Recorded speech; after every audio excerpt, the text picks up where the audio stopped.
Got it, everybody. We'll go ahead and call Morris County Fiscal Court to order, June 19th, 2018. Go ahead and start on their guests. Dr. Kraus, Nancy Beecher, and James English. Nancy here. Come on up here to the podium if you don't mind. This is the Quilts of Valor right there where the microphone is. Nancy's going to give us a presentation today with the Quilts of Valor. Good morning. Good morning, sir. Can everybody hear me? Can you hear Denise? Okay, yes, she can hear you. Okay. I'm Nancy Beecher, and I'm with the Quilts of Valor Foundation, which is out of Winterset, Iowa. However, it is expanded throughout the United States and overseas. I am presently representing the quilt shop in Trenton, Kentucky, which is Quilt and Sew at Golden Threads. And we have a Quilts of Valor group that has approximately 40 members. In our group, we get together and we sew quilts for the Quilts of Valor. And I'm going to tell you how this all came to be. The Quilts of Valor started in 2003 when Catherine Roberts had a dream that her son was cold and soldiers were so cold while they were in Iraq. And she equates comfort to a quilt. So she got up the next day and she started making a quilt for her son. And then she realized there was other soldiers and airmen that also needed quilts. So she started the foundation. It wasn't called that in the beginning. But the first Quilt of Valor was actually awarded in 2004 at Walter Reed Army Medical Center in Washington, D.C. Since then, the number has risen. People have engaged into this process in this foundation, which is all, by the way, all voluntary. Every quilt that is awarded is free to the person they are awarded to. It is an award. It is not just given because we feel veterans deserve a quilt. And I, being a veteran, my husband being a veteran, my family overall being veterans, it's very near and dear to me. And so I joined the group, and I have gotten very involved because I know it is a good group. So far, as of this morning, we have given away over 187,000 quilts to veterans. All those quilts were made by women and men, to include Dr. Kraus, for veterans free of charge, because this is our way to honor their service and their commitment to our country. And if I get teary, I get very teary because I am a veteran and I know what it's like to be on the other side. So today, I am privileged to award a quilt to Mr. English, who did not know this was coming. Dr. Kraus and I have been working on this for several months, and he walked into the shop one day and he said, "I'm looking for Nancy Beecher." And I said, "You found her?" And I'm like, "Okay, what did I do?" And he pulled out a quilt and he said, "I made this for my friend, James English, and I want it awarded as a Quilts of Valor." So, Mr. English, we want to honor you today for your service. And I don't know you, but Dr. Kraus has talked a lot about you and all your accomplishments, and I'm amazed because people today may not have gone through what you've gone through, and they would not have survived like you have. Instead, you embraced it, you considered it a challenge, and you kept right on plugging. And I appreciate that, and I admire that. So today, we want to award you a Quilts of Valor quilt. If you would come forward, please.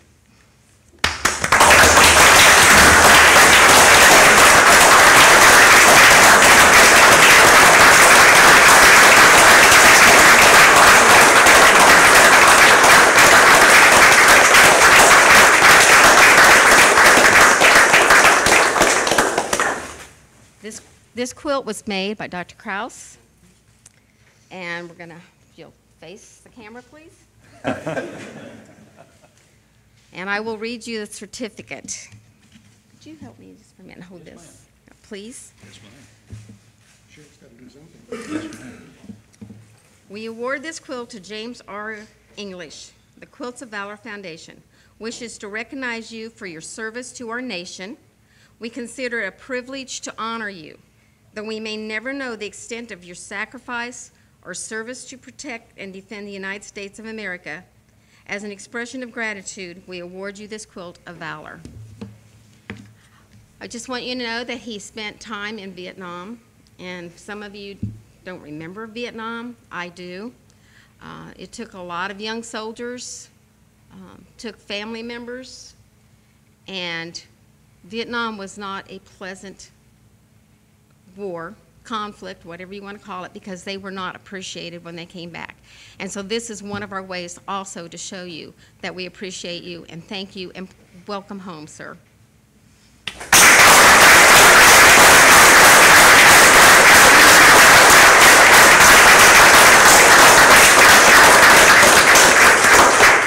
It's all yours. All yours. James, do you have anything you want to say? Not really. Not really? I'm kind of a shy person. Well, if you don't mind standing up there, I think Dr. Krause has got another presentation. Yes, he does. Well, this is kind of impromptu. Elaine has been by his side since 1985, and she has helped him immensely. She's worked on the farm. She's just with him all the way. I just don't know how to express my appreciation for that. June had told me, you know, Elaine deserves a quilt, so you can make her one, which I have done. And Elaine, would you please come up and receive your quilt? It's not a Quilt of Valor, but it's made to the specifications of the Quilt of Valor, and it's called a companion quilt.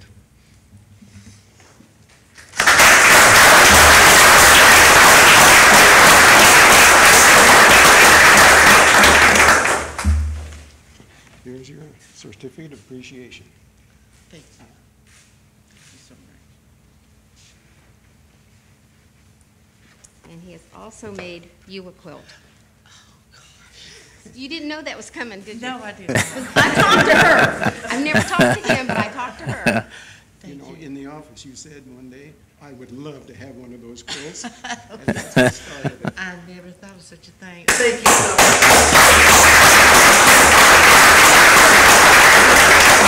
I want to thank both Mr. English, or Sergeant English, and Miss English for their commitment and their fortitude and their desire to be good Americans and promote our country by sacrificing time and effort and injuries so we can be free and so we can pray and so we can talk and speak to our best ability and hopefully our best, not mean, ability for the rest of our lives. Thank you.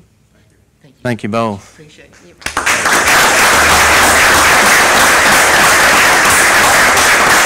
Judge, I would like to thank you for allowing us to have this award ceremony. Yes, ma'am. Well, on behalf of the Fiscal Court, I think that's a great presentation for the Englishes, but I also want to acknowledge Nancy, you and Dr. Krause for your efforts. I can see the enthusiasm when Dr. Krause talks about putting the hard work into the quilt. So he was really excited when he contacted me, so I'm very thankful that you guys got to do that. Thank you. Well, he's been a blessing. He did come, we had a quilt sew weekend, the first weekend of February, if anybody wants to come sew with us in Trenton. We made 37 quilt tops for veterans in 3 days, which Wow. is amazing. But Yes. him being one of two men there, we really enjoyed his humor, his enthusiasm, and I really think that helped keep everybody spurred on because we worked some long days those days. But I do appreciate anybody and everybody who values the service member. Yes. Thank you. Thank you. Thank you.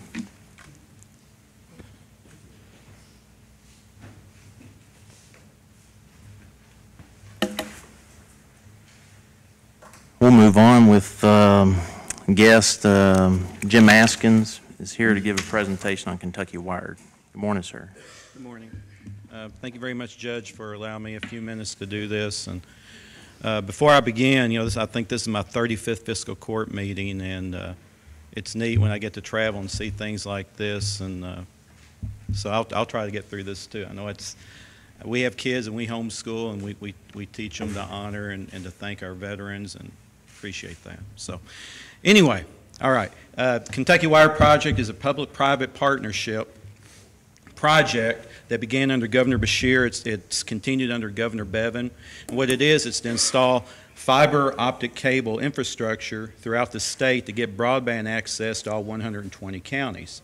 Now, like I said, it's a public-private project, P3 project. The public side of it, the state created the Kentucky Communications Network Authority, the KCNA. I'm on the private side of it. I'm part of what's called the Design Build LLC. My office is in Lexington, and we are made up of Black & Veatch and Leadcore companies. And we have designed the project. We are overseeing the construction of the project, managing that. And Leadcore also has a 30-year maintenance agreement on the project. Now, it's the largest P3 telecom project in the country, and to put it in somewhat perspective, approximately 3,400 miles of fiber optic cable is going to be installed. If you go from Seattle to Miami, that's 3,000 miles. So there's going to be a lot of cable that's going to be installed over the next couple of years, and it's already been installed.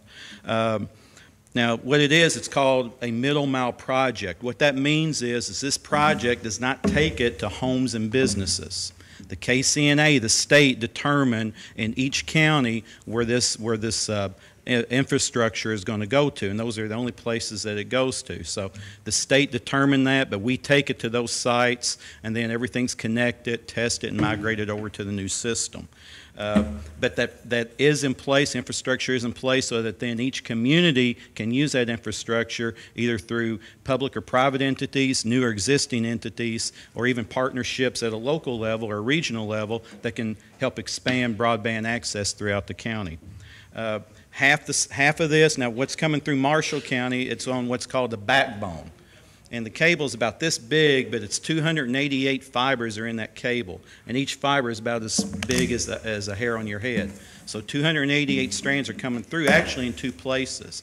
Along 62 in the northern part of the county, and then also in the extreme southeastern part of the county, right along the Ken Lake resort park, state resort park. So it's actually, the backbone's going through two different areas in Marshall County. But half of that is for the state network. The other half is for that open access network that other entities can connect into and provide broadband service to the county.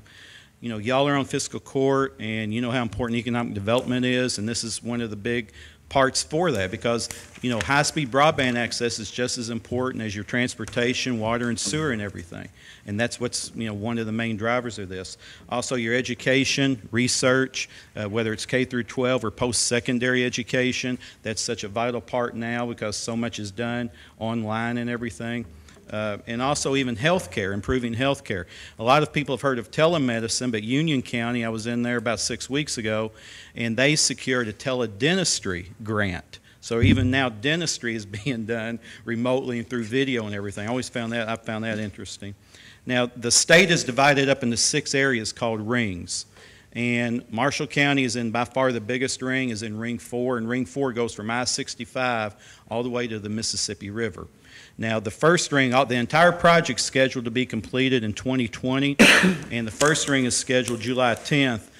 Ring 4 out here, the last ring, is scheduled to be completed October 13th of 2020. So that's now the scheduled timelines that are being put forth out there. I mentioned about the network routing and everything. This is an area, the state, the KCNA, is using what's called third-party entities, and they've signed third-party contracts to help keep the costs down, to use maybe some of the existing infrastructure and things like that. So MuniNet is the entity that's out here in a lot of the western part of the state, the far western part of the state. So this, you know, we'll be working with them to install the infrastructure and also connect everything. You know, I know y'all have a lot to do. I'll try to get through this as quickly as possible, provide some information about it. I do have some business cards with my contact information. But I would like to give out a toll-free number, because as the crews get out this way, and even for law enforcement too, sometimes we hear from people, you know, what's going on here? Why are these people around? That number on that card is mine, and please, that's just for y'all, but if you would give this toll-free number, it goes to our call center, and we're able to track numbers or calls and be able to better deal with any problems or issues that come up. But the toll-free number is 888-511-9918. Again, that's 888-511-9918. There are two websites concerning the project. KentuckyWiredProject.com is our website. That's the private side of it. KentuckyWired.ky.gov is the state side of it. Both of those are updated regularly on a regular basis with the different updates and those types of things. And they both have a wealth of information. The state site even has a lot of has all the contracts and things like that on it. Also maybe some local planning templates and those types of things to help expand broadband in your area. So, Judge, thank you. I don't want to take up too much time, but I'd be happy to take any questions or anything if anybody has any. Y'all have any questions? Did you say that the project started in Kentucky and eastern Kentucky? Yep. What it was, it actually started under Congressman Rogers. Right. He secured some Now, ARC Rogers, yeah. money over there. Right. So you're talking over that, and then Governor Beshear got with him, like, you know, since all this is coming into the state, this is something the state needs. So, you know, some other money was secured for it. There was even some money secured with the last General Assembly. Right. So now that, you know, all that money's there and everything's there, and it is going to be coming this way in less than 2 years, and it's even some benefits come out of that.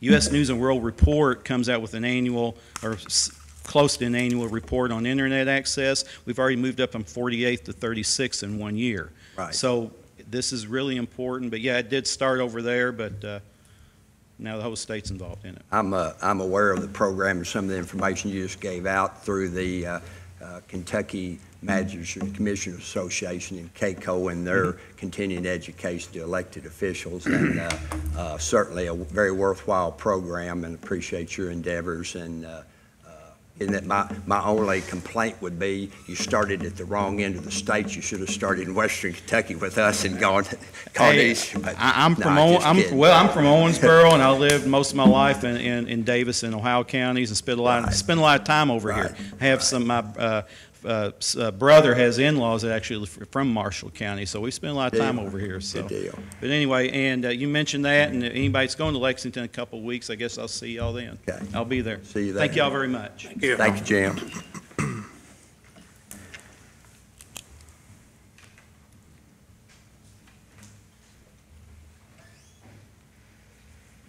Under correspondence, personnel changes. This is the changes for June 19th, 2018. Whitley DeVary, Animal Care and Control, new hire weekend kennel worker at $10.21 per hour. Hire date May 17th of 18. George Hicks, Road Department, new seasonal road crew, $12 per hour. Hire date May 16th of 2018. Jimmy Allen, Road Department, new seasonal road crew at $12 an hour, May 16th, 2018. Roger Youngblood, Road Department, new seasonal road crew, $12 per hour, hire date May 16th, 2018.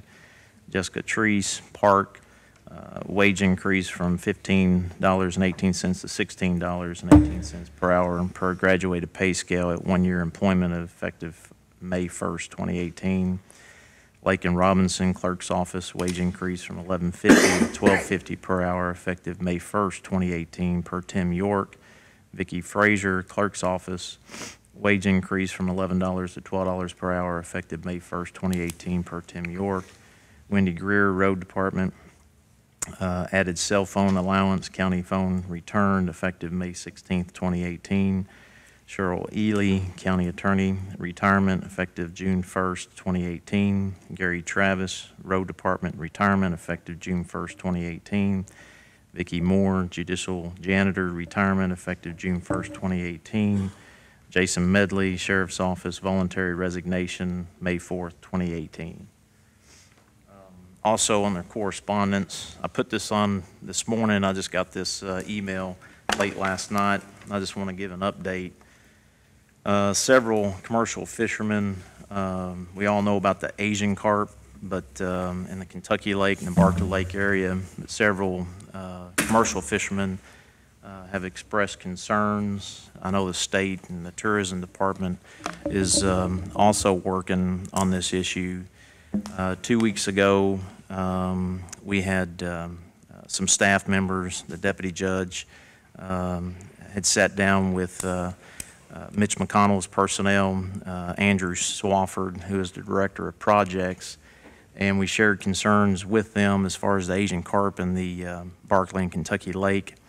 We also did a visit to the Two Rivers Fishery in Ballard County and met with the owner, Angie Yu, who expressed concerns as well on the business end as far as the techniques and some of the regulations that are basically not techniques that help as far as the Asian carp problem that we have in our lakes. But it is encouraging. 2 weeks ago, the meeting that they had, Andrew Swafford went back, gave the presentation of the concerns to the committee. Senator McConnell actually got the language into a interior appropriations bill. And I'm just going to read the language. It's a simple change from the existing language, but it includes Kentucky Lake and Lake Barkley. Asian carp, the committee recognizes the importance of the work conducted by the service to combat the serious threat of Asian carp and provides $11 million for Asian carp activities, an increase of $600,000 above the enacted level. Funding should be used to control Asian carp in the Mississippi and the Ohio River basins. That's the original language. What was added, including in Kentucky Lake, Lake Barkley, and the Ohio River, and to prevent them from entering and establishing in the Great Lakes. The service should be considered the utility of creating a dedicated funding source to increase the intensity and geographic scope of efforts to prevent entry into the Great Lakes. If anyone's familiar with this, the original reading with Fish and Wildlife, there's been a lot of influence for the Great Lakes area, but there really hasn't been that much discussed with Kentucky Lake and Lake Barkley. Andrew had spoken with the acting director of the southeastern region of Fish and Wildlife, Mike Oetker, who stated that there wasn't really that much influence or funding for any efforts here in Kentucky Lake and Lake Barkley. So this is good news. Obviously, it's an initial step, and it does change the language that will help us in combating the Asian carp in our lakes. Hopefully, it'll go through to the House, and then the President will sign it, and then we can have some funding available. Now, I did speak with him briefly. It's not so much like a grant. Basically, if you research the activities that Fish and Wildlife is doing up around the Great Lakes area, they're trying to develop techniques to capture as much Asian carp as they can. So this language would basically just direct the Fish and Wildlife to move their efforts further south into the from the Great Lakes down to Kentucky Lake and Lake Barkley. So I just want to share that mainly for those who have contacted me. I know that the state and the tourism office is trying to do something at the local level. The Two Rivers Fishery, they're actually waiting on a grant. They're trying to be proactive. They have a huge interest in Kentucky Lake because of the amount of the Asian carp that is present. They have customers that have doubled their production requests. So there is a lot of fish, and there is customers that want it. We've just got to get the middle piece with regulation and commercial fishermen involved. So, yeah, I think that's debatable. But that's good information for this first step, and hopefully we'll see that pass through by the end of the summer. Move on to old business. Approve the minutes for June 5th meeting. So moved. Second. All those in favor say aye. Aye. Any opposed? Motion carries. We've got ordinance 2018-06, amendment to the administrative code, second reading. Brad, you want to go over that?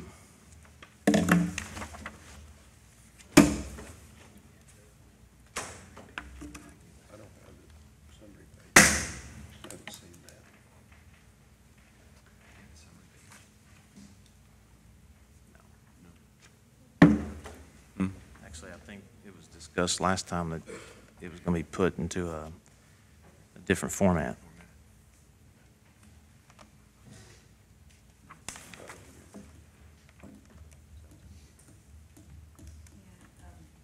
said it would be better that if it were written in the new version. You have to show the change, you have to show where the changes were made. In the amendment, like, summary. With this cross It not only was suggested by Jason, the Assistant County Attorney, but it's clearly stated in KRS 67.075 that would be the format that we receive that document. So it's easier to understand and you can see what's coming in and out. I mean, we have the one with, in like red, what's been added or changed. Yeah. Can you cast that? Yeah.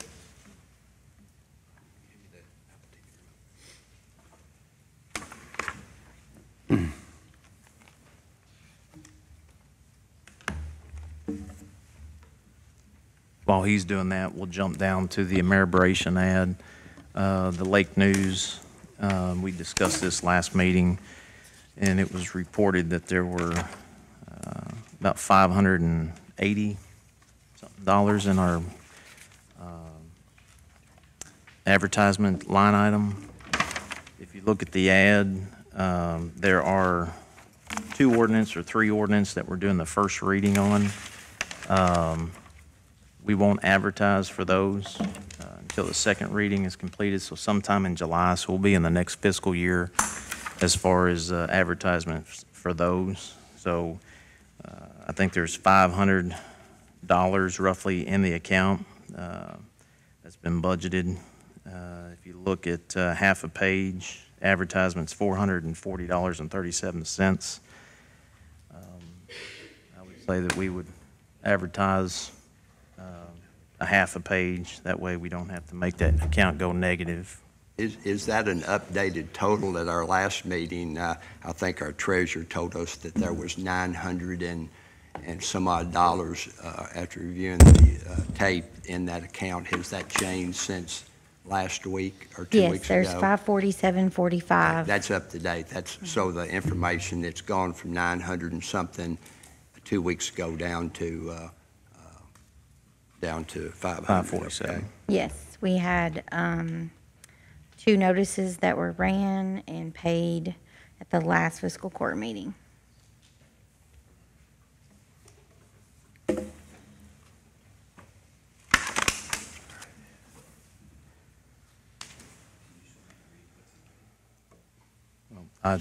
On this issue here, I would make a motion that we do a half a page at $440.37.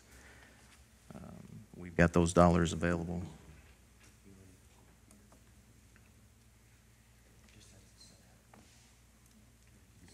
Is there a second?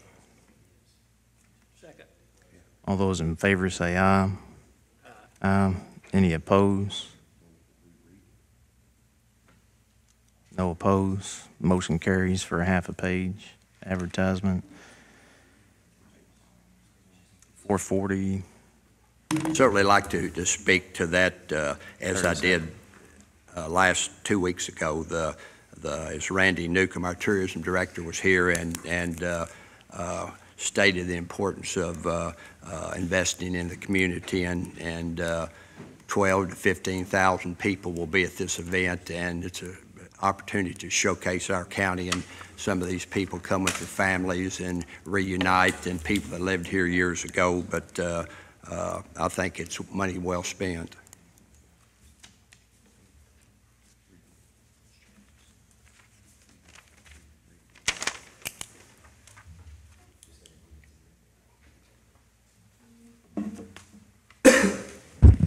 Okay. I think what we can do is go through and just read what's in red, and that will be sufficient for second reading. Page 1, change the number of the ordinance from 2018-06. Added, amended June 19th, 2018. Hang on, let me make this different.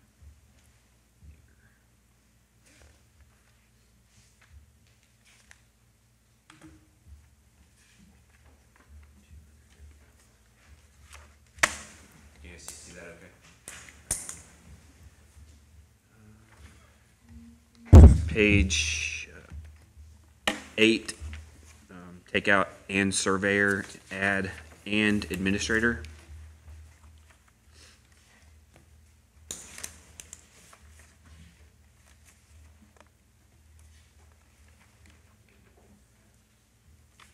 Section 3.5, add with the approval of county judge.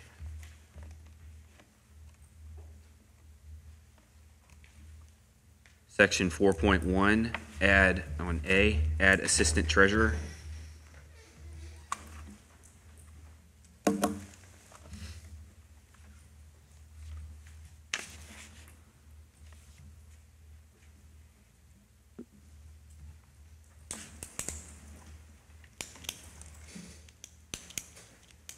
Section 5.3, add D, job classifications and pay scale will be as follows.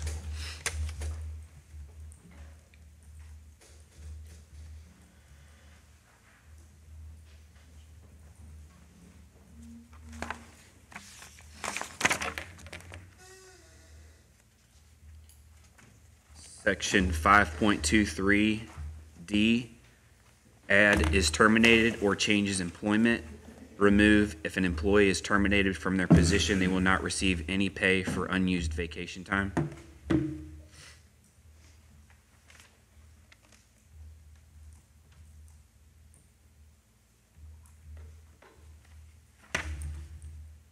Under 5.27, remove county administrator, add deputy judge executive. Under 5.28, remove county administrator. Under 5.3B, add pay. Under 5.32A, remove and exempt. Also remove earning less than $913 per week or $47,476 per year.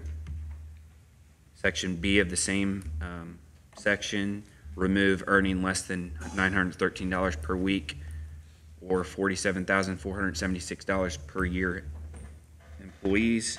Also remove this employee will this election will renew January 1st of each year and remain in effect for the entire year. Section C, add pursuant to KRS 337-285, Section 5, subsection A, 1 and 2, the county employee who provided work in excess of 40 hours in a public safety activity, an emergency response activity, or a seasonal activity as described in 29 CFR Section 553.24 may accrue not more than 480 hours of compensatory time. A county employee engaged in work and other work in excess of 40 hours may accrue not more than 240 hours of compensatory time. A county employee who has accrued 480 hours of compensatory time off or 240 hours of compensatory time off shall, for additional overtime hours of work, be paid overtime compensation. Also add Section D, pursuant to KRS 337-285, Section 8, subsection A and B, upon a county employee's termination of employment, all unused accrued compensatory time shall be paid at a rate of compensation not less than average regular rate received by the county employee during the last 3 years of the county employee's employment, or the final regular rate received by the county employee, whichever is higher. And we just changed that last section to E.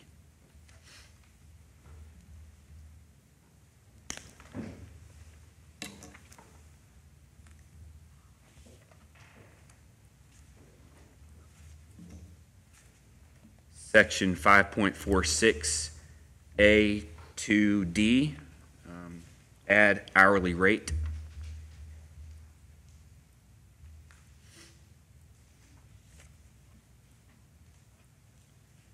Under 5.51 A3, add hertz.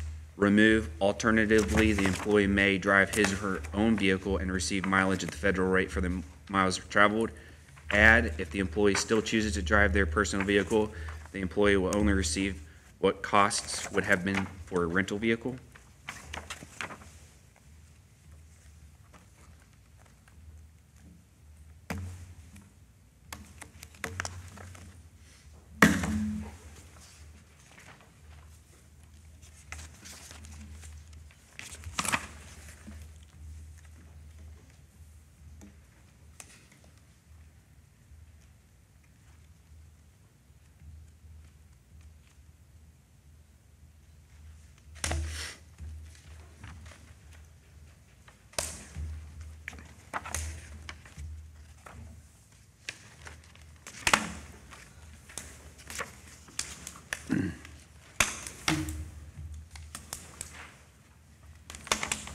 And those are all the amendments presented for the second reading of the administrative code. These were not presented in the format that Jason said they had to be in. County ordinances shall be amended by ordinance and only by setting out in full each amended section. Read it, right? The written amendment has to show what the old language was and then. Right. Which we just did. Right, and But this- I have not had time to, y'all have had since May the 5th to get this to us for us to study. Now we're supposed to pass it after looking at it for 30 seconds? Didn't you receive it on the first reading? It was no, not broken in the down on the accurate first form that, Jason, you weren't in attendance, but our assistant county attorney representing the county attorney's office clearly stated that it needed to be in this format that we're seeing for the first time. I assume that the other two commissioners are. This is the first I've seen it when it's been flashed on the board. I asked for a copy in this format and didn't receive it. I text Commissioner Assistant Woolen, did County you not Attorney. receive a copy yesterday when you came by? No, I didn't come by here yesterday. Jason, when we had the first reading, it was a summary did. reading, You and got a I copy believe you yesterday. advised that Yesterday? the language needs to be wasn't here written as it is for the second reading. I've never received a Can copy you, of can it. you advise on that? Well, yeah, I mean, the statute says that the ordinance Of the has to be breakdown? amended by setting out I didn't get it. 67 something. But basically, it has to show what the old language was and then what the new language is. I think You have to show what's being changed. okay. And I specifically had this discussion with council last June as far as the statute reading in writing. And it was advised to me that while we're in court, it can be presented. Because that was my question per that statute. The statute was clear that any amendments, you can't, my concern was we're making changes, as we did last time when we presented this in June. We made changes to the administrative code without anything in writing. And I was advised that since we were called as a fiscal court, that we could do that. And Yeah, the written form that we saw on the screen looks to be statutorily correct to me. Yes, Because yes. it shows what's being added and it shows what was being deleted, had the strike through, had the different color language. So, I mean, the written form up there is correct. yes, so this here, and I just went through it as he read it out, this is actually showing and reflecting that. So as far as that statute being stated, this is in compliance with that statute. Okay. My problem is that 30 seconds ago, or 2 minutes ago, before it was placed on that screen, that's the first time I had received that in that format, and I asked for a copy 2 weeks ago at our regular scheduled meeting, and to this date, until I saw it on the screen, I have never received that, and I'm certainly not Who prepared. did you request that from? I requested it last Tuesday from the county attorney when he made that, and I said I would like to have a copy of that. Right, the county attorney doesn't have it, I do. Okay. So if Here's- you would have here- requested it from me, I I would didn't have. know. Here's the thing, Open here, court with the cameras rolling. gentlemen, listen. Yeah, I mean, it's right here, I've got it. Here's the thing, what was presented last court was a summary, as we've done in the past. It's the first reading. I know, Johnny, you came about a week and a half ago and got a copy, but the got the whole items that administrative were, code. That's it.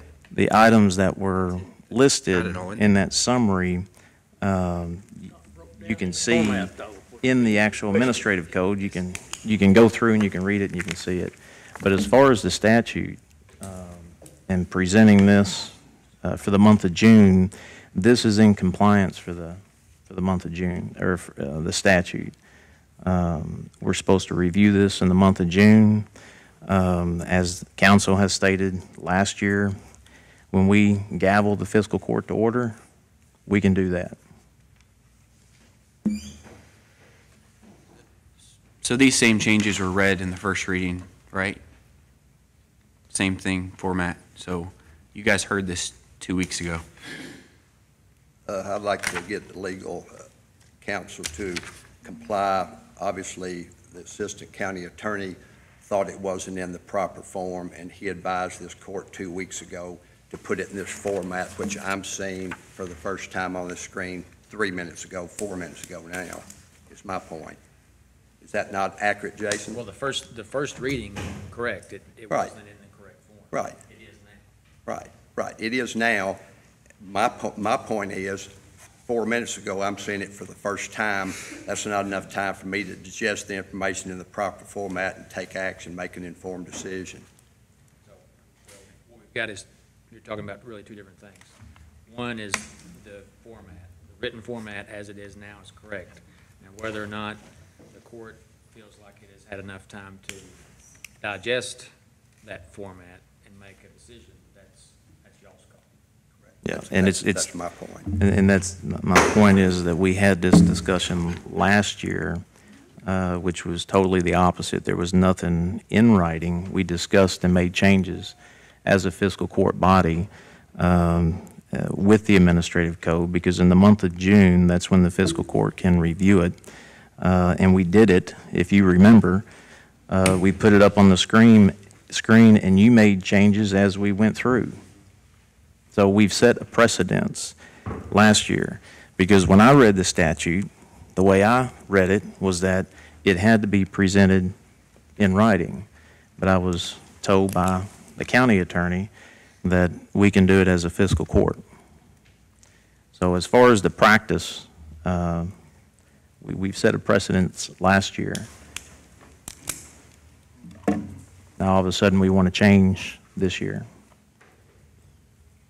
It was explained that each section, amended section, would have a line drawn through it, and then a red line underlined below it. It does. It does. It was on the screen as I read it. Yes, then the first time we saw it is 6 minutes ago now. Now, It's not I time. I'm not going to digest this much information in 4 minutes. No way. Johnny, I think you've had the correct document, this document here, for over a week and a half. Yeah, I didn't want it in this form. I wanted it. No, this is the legal form that you got. That's the form that you're arguing right now for, the form that you had a week and a half ago. What Rick's wanting to do is I don't know what he's wanting to do, but he's arguing I that this wanted to is- have time to digest the information that I received 7 minutes ago now for the first time, so I can make an informed, educated decision. I was waiting for one of these on one sheet of paper. The reason I didn't go through all of this. It's supposed to be one listed with a line through it, and then Yes, you got below it, that. the amended change. We never got that. To make sure we're accurate, you did get it. It's sitting right here. You've got a copy of it. The statute states that the fiscal court is required to review the administrative code in the month of June. That's what we're doing right now. If you can't digest these changes, which these are academic changes, they're not overwhelming, I can't help you on that. But we did it last year in fiscal court.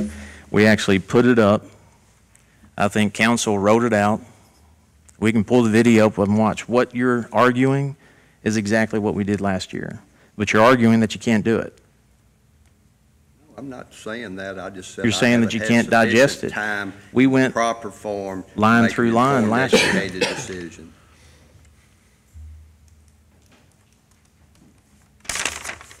This, with my question last year, was the way we did it last year. Was it compliant with statute?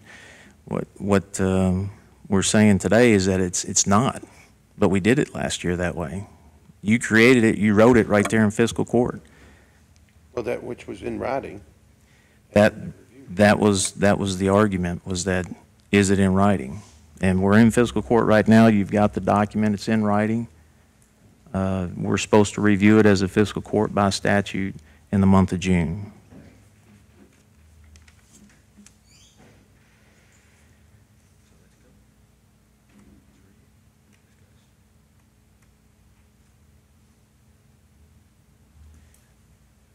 I can see that that's not going to happen today. We can add that to the special call meeting that we've got slated from the agenda. And then we can get that done in the month of June. Talking about the special We meeting have, tomorrow? no. We're not aware Will of that the give special you, meeting. well, we What haven't, special meeting are we you we talking haven't got about? to that yet. Okay. Will that give you enough time? Because When you is got, the you got special to. meeting? This body has no idea when the special meeting is. Let's go ahead and set the special meeting. We need to schedule a special meeting June 26th at 9:30 for the second reading of the budget FY19, second reading of the budget amendment, ordinance 2018-05. We can either do it on the 26th, and then we need a special, do what?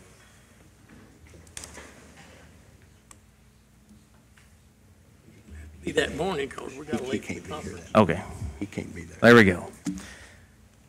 He's not going to be here that week, so we We're can, going we to be at that can, conference starting Tuesday in Now, Lexington. we discussed that. The window of opportunity is, we looked at that certainly be prepared schedule. by Monday. It actually don't start till, I believe, Wednesday, if I Yeah, remember looking at that. We won't have a quorum until, we won't have a quorum, as we clearly stated 2 weeks ago, for a conference, the Joint Judge Executive Conference and Commissioners Conference in Lexington, the 26th through the returning the 29th. Right. The 27th is when it starts, 9:30 on the 26th, I believe everyone would be here. We've done that in the past. We've had fiscal court meetings, and we've left that evening to go to conferences. I'm just making it clear that as we made it clear 2 weeks ago, that Commissioner Bowl and I have already got the travel expenses and already registered for the course, and have already scheduled other meetings on Tuesday, other activities on Tuesday, and we would not have a quorum. We made that perfectly clear 2 weeks ago in this meeting. So you're going to be heading up to a conference 9:30 on the 26th? I have got other activities planned associated with that conference to meet with other elected officials. As I clearly stated Johnny, are you going to be 2 here weeks for the ago. 26th? No, I want to be available that morning. I will. Bob, are Monday you the- going to be here? Yeah, I'll be here. What about the 25th? 25th, fine with 25th me. is fine. I'm clear all day the 25th, or I'll make it that way. We can do it the 25th. At what time in the morning preferably? Let's do it afternoon time on the 25th. 1 o'clock?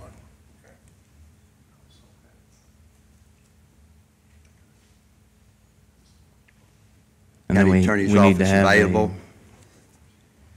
Legal counsel available the 25th at Yes, sir. any time better than another for you all? So we will add, Yeah, what'd you say? Anytime? Oh, yeah, we're here. so we will add the 25th at 1 p.m., the second reading of the budget FY19, second reading of budget amendment, ordinance 2018-05. And are you going to be here that week? He's not going to be here that week.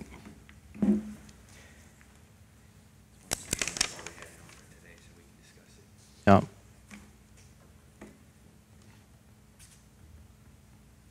Are you going to be back the 29th?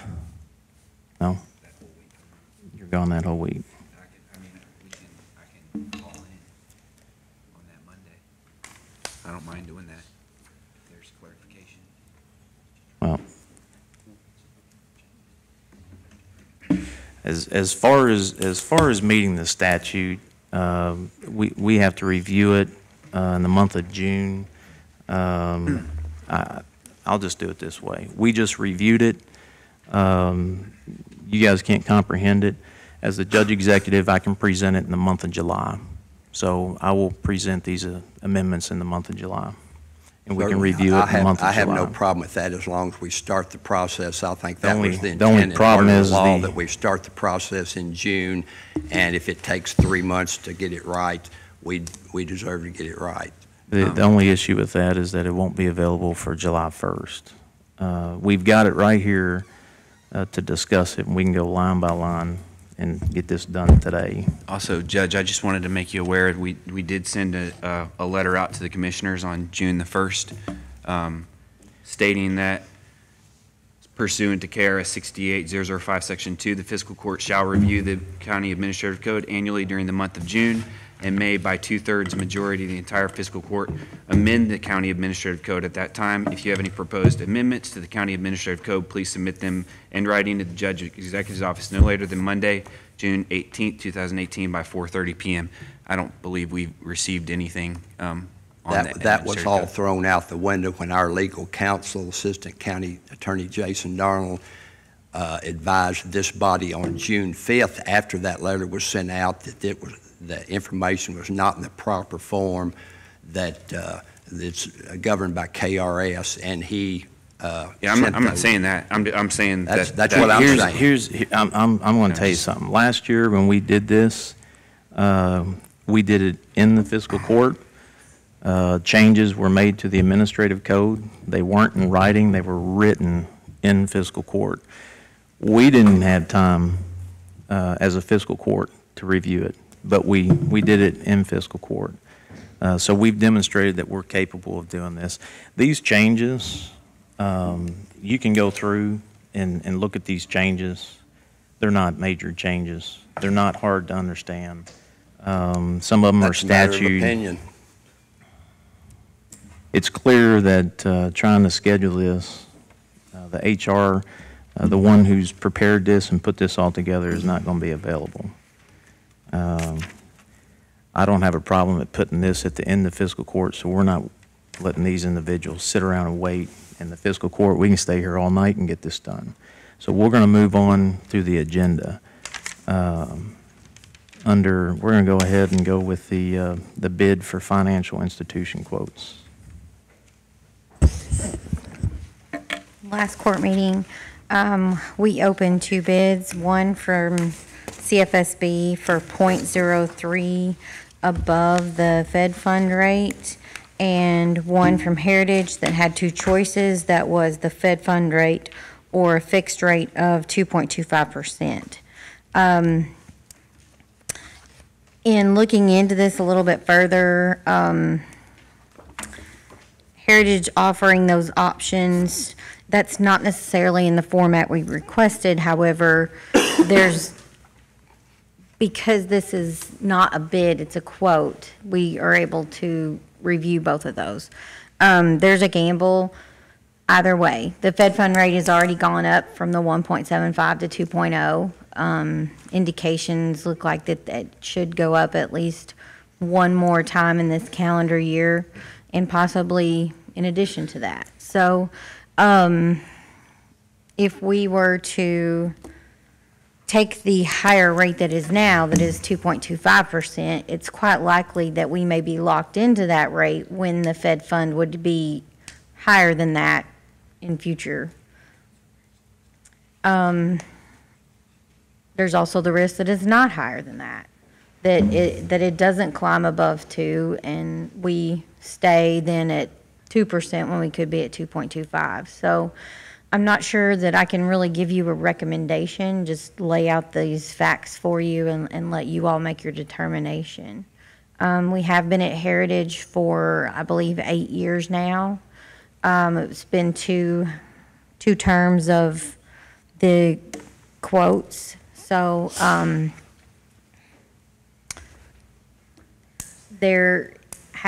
we have switched from CFSB before. That's why we send the quote to all of the banking institutions in Marshall County to give everyone a shot at it. So you've got 2 good bids, I feel like, quotes. But no recommendation from the Treasurer's Office. I feel like that you all are educated and it's not my decision to make. It's yours. So I do not know that I can give you a recommendation. My only recommendation is that they are both good quotes. My recommendation would be we go with CFSB. And as we talked about, and I agree, this is a tough decision because it's not like bidding a new vehicle where one bid is $20,000 and one is $24,000, which we dealt with at the last court meeting. It's not apples to apples. and you touched on some things that I have gone over and trying to make a decision. I assumed that we'd have a recommendation from the treasurer's office and we'd go from there. But as you stated, since we brought this to the table and opened those bids, the feds have already gone up 0.25%, and that's not the first time recently that that's happened. They're projecting 2 more rate hikes in the remainder of 2018 and proposing 3 more rate hikes for 2019. Now, whether that comes true, but you know, they've got a plan, and they're going to try to stick by it, and they've got a goal to accomplish with inflation, and it looks like to me, and like I say, it's not clear cut by any means, but if I was spending my money, I'm going to not get stuck in with something at 2.25% when I think in my mind it's going to go higher than that, and that was already demonstrated by the feds a week ago. So I tend to lean in that direction. I wish it was as clear cut as buying an automobile, $120,000 Yes. and $124,000. Yes. Anybody could make that decision.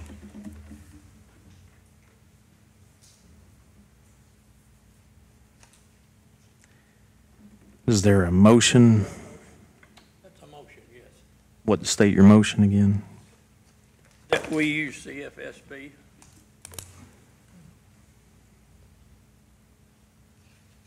As our financial institution? Is there a second?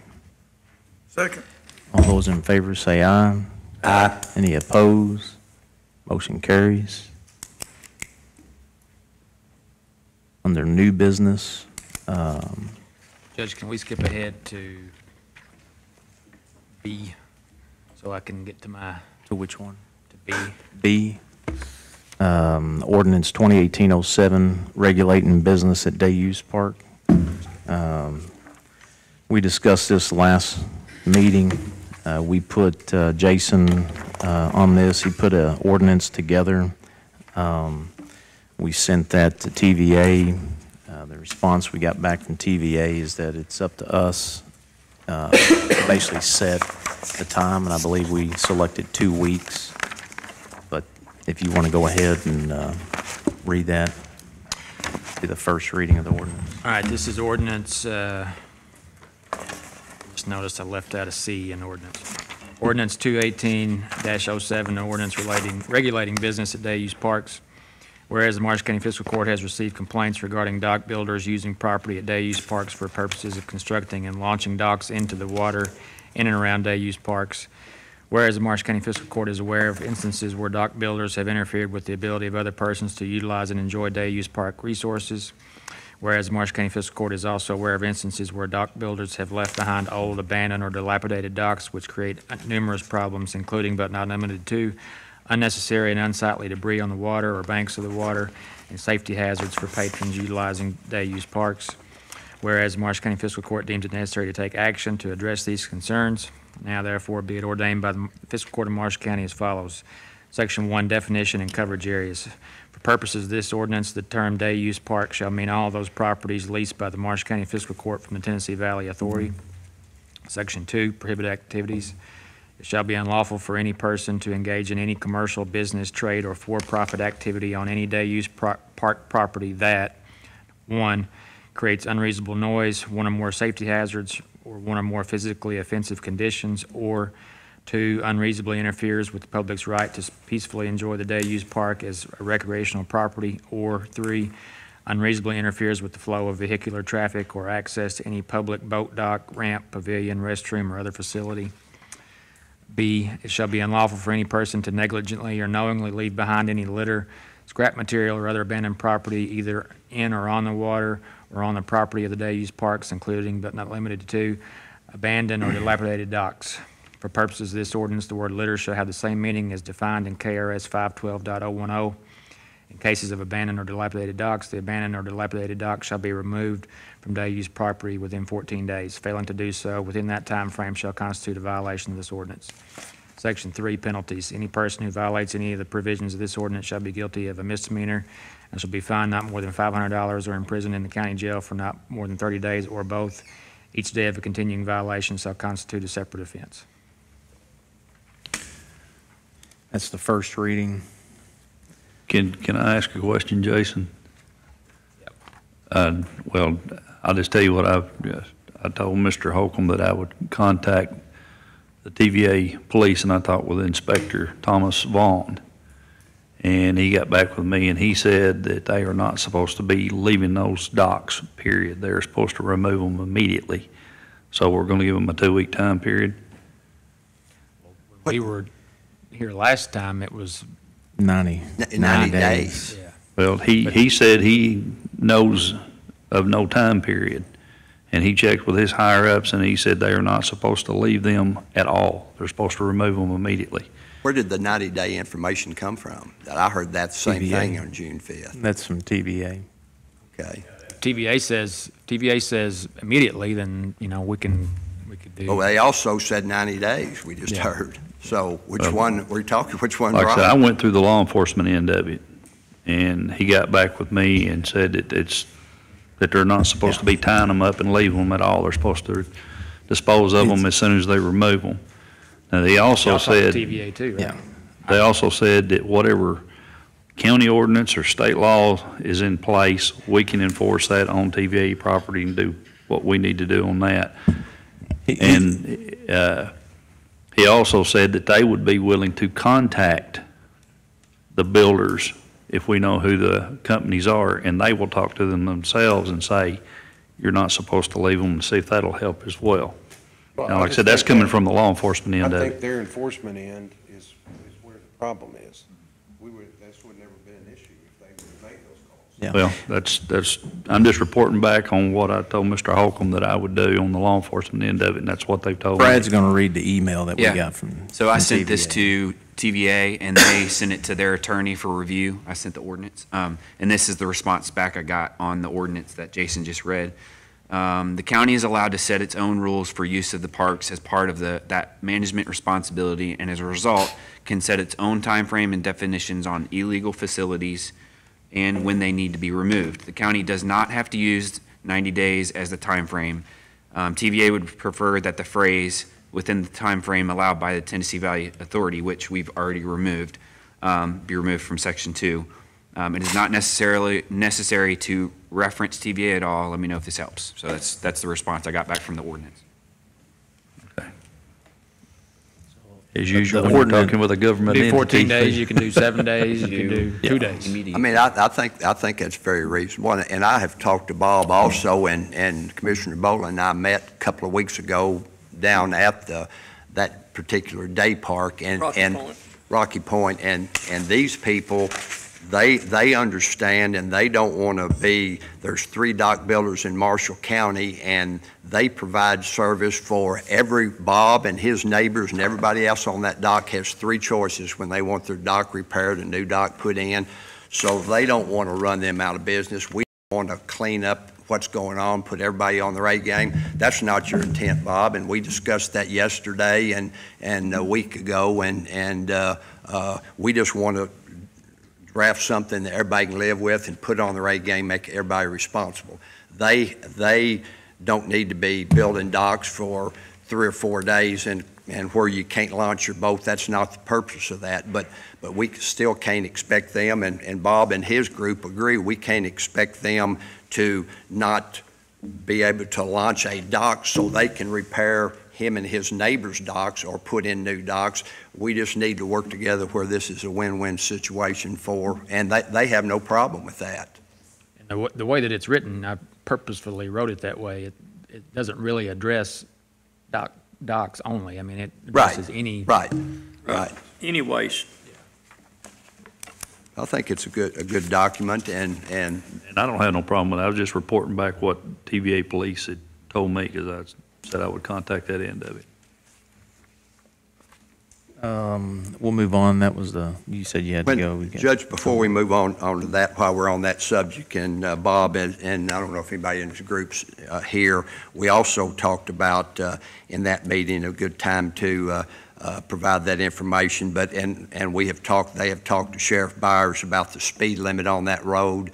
There is no posted speed limit as of now, and the sheriff has driven the road, and would like to recommend and start the legal process there's 135-mile-an-hour speed limit on a curb out there, and nothing up to last week or a week and a half ago was posted at all down from the church to the campground, and it's the sheriff's recommendation, and that after driving the road, and which he does all the time, that 40 miles an hour would be posted on that road from Bethel Church all the way to Rocky Point. You can't make some of those curves at 40 miles an hour as it is, but right now it's 50, and there's already been a death on those roads a couple of years ago. Isn't that right, Sheriff? And not that a speed limit sign is going to avoid that, but certainly it can make the tourist that comes down there realize that you don't need to be driving 55 miles an hour. And so I think that's... If you'll get with Wendy. Yeah. And just get the specs to Nita, and she can put it in a... Yeah, I think 40 mile an hour is plenty reasonable on that. That is like I say, you can't, there's 3 or 4 curves that you can't make it 40 miles an hour, trying to. That's all, thank you. We'll move on with Ordinance 2018-08, Amendment to Ordinance 9201, Waste Management. This is the first reading of that ordinance.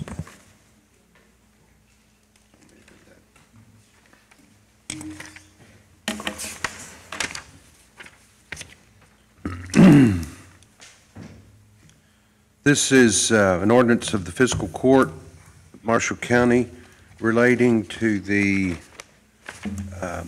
imposition of a license fee applicable to off-site waste management facilities, solid waste landfill, and hazardous waste facilities located within Marshall County, Kentucky.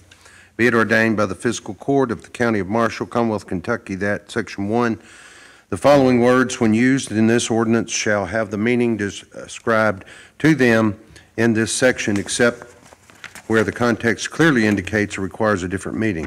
Number 1, county means Marshall County, Kentucky. Number 2, administrator means the person or persons designated by the Marshall County Fiscal Court as being responsible for the collection of off-site waste management facility license fee and the accounting thereof to the Fiscal Court. Licensee means any person, corporation, association, or entity required hereunder to file a return or pay license fees thereon under this ordinance. When pronouns are used, the singular shall include the plural and the masculine shall include the feminine. Off-site waste management facility means any place where waste is managed, treated, processed, or disposed of by incineration, landfilling, or by any other method. For purposes of assessing the license fee provided for herein, off-site waste management shall consist of establishing and operating a facility whose principal purpose is treatment, storage, disposal, or a combination of these activities, but shall not include those treatment, storage, or disposal activities which occur incidental to which are not otherwise distinguishable from a broader manufacturing operation at the site of said operation. Waste means all waste of whatever type or kind, including without limitation waste as defined in KRS 224-01-010 sub 3-1.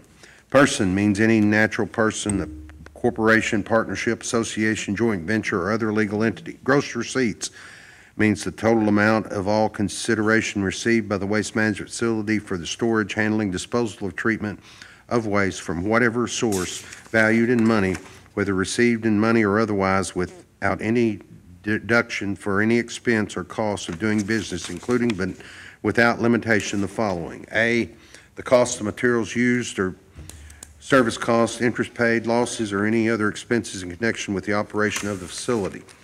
Taxes or other license fee of any kind paid by the facility, or cost of professional services of any kind incurred by the facility. Section 2, this ordinance shall take effect upon passage by the Marshall County Fiscal Court upon second reading and publication in the Tribune Courier newspaper.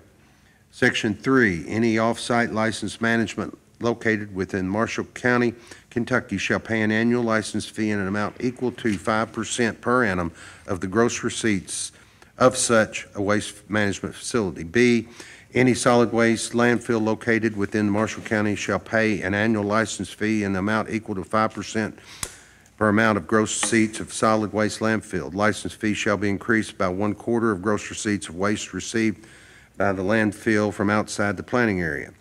C, any hazardous waste facility involving land disposal, including a regional integrated waste treatment and disposal demonstration facility as defined in KRS 220, Chapter 224, shall pay a license fee in an amount equal to 5% per annum of the gross receipts. Section 4, each person subject to the license fee imposed by this ordinance shall remit quarterly the payment due for the preceding quarter to the administrator, together with a waste management facility license fee return in the form provided by the administrator. Quarterly returns and payment shall be due as follows. Number 1, the payment and return for the first quarter of each year shall be due no later than May 1st. Number 2, payment and return for the second quarter of the year shall be due no later than August 1st. The payment and return for the third quarter of each year shall be due no later than November 1st. The payment and return for the fourth quarter shall be due no later than February 1st of the following year. The administrator shall have the authority to extend the filing of said return in his discretion. Such extension shall be upon the request of the licensee, provided, however, that any unpaid balance when payment is due shall bear interest at 12% per annum until paid, and no such extension shall exceed 60 days. Section 5, it shall be the duty of the administrator to collect and receive the license fees imposed by this ordinance, to keep records of the amount received by him from each license and the date of such receipts, and to pay all money so received into the county treasury upon receipt. Section 6, the administrator is hereby charged with enforcement of the provisions of the ordinance and is hereby empowered to take all action which he may deem necessary relating to any matter or thing pertaining to the administration enforcement of the provisions of this ordinance, including without limitation to the reexamination and correction of returns as to which an overpayment or underpayment is claimed or found to have been made, and the rulings made by him shall be binding upon the licensee. Section 7, the administrator or any agent or employee designated in writing by him is hereby authorized to examine books, papers, records of any licensed supposed licensee in order to determine the accuracy of any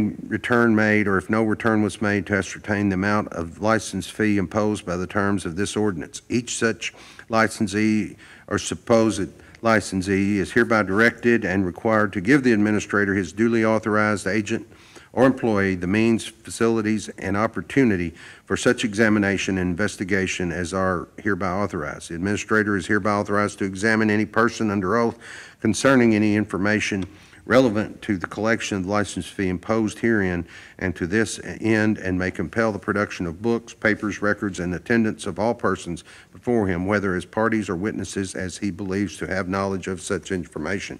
Any information gained by the administration or any other officer, agent, or employees of the county as a result of any returns, investigations, hearings, or verifications required or authorized by this ordinance shall be confidential except for official purposes and except in accordance with proper judicial order or as otherwise provided by law. Provided, however, the administrator may disclose to the Commissioner of Revenue and of the Commonwealth of Kentucky or his duly authorized agent all such information, and may permit him or his agent to inspect any of the books, records of the administrator of the Commissioner of Revenue of the Commonwealth of Kentucky, grants the administrator the reciprocal right to obtain from the files and records of the Department of Revenue, the Commonwealth of Kentucky, and maintains the privileged character of their information so furnished to him. Section 9, the ordinance is passed. This ordinance is passed in accordance with KRS 68.178. Accordingly, the county is authorized to accept payments in lieu of the fee provided for herein under duly executed contracts between the county and the permitted facility. License fee imposed herein shall apply to all covered facilities existing on the date of passage and any facilities licensed hereafter. The ordinance shall not be construed, however, as the licensing, permitting, or consent to operate a new facility, and such license will be issued only pursuant to applicable law. Section 11, the provisions of this ordinance are severable if any sentence, clause, section, or part of this ordinance or the application thereof or to any particular circumstances found to be unconstitutional, illegal, or invalid. Such unconstitutionality, illegally, or invalidity shall not affect or repeal any of the remaining provisions, sentences, clauses, sections, or parts of this ordinance. It is being the intent of the Marshall County Fiscal Court to adopt such provision, section, paragraph, sentence, and part thereof separately and independently of each other. First reading. That's the first reading of ordinance 2018-08. Can we make comments at this time? I would, as far as a legal document, you have no problem with the legality of this document whatsoever? I mean, you're comfortable with that. I'll say that, ask that question to,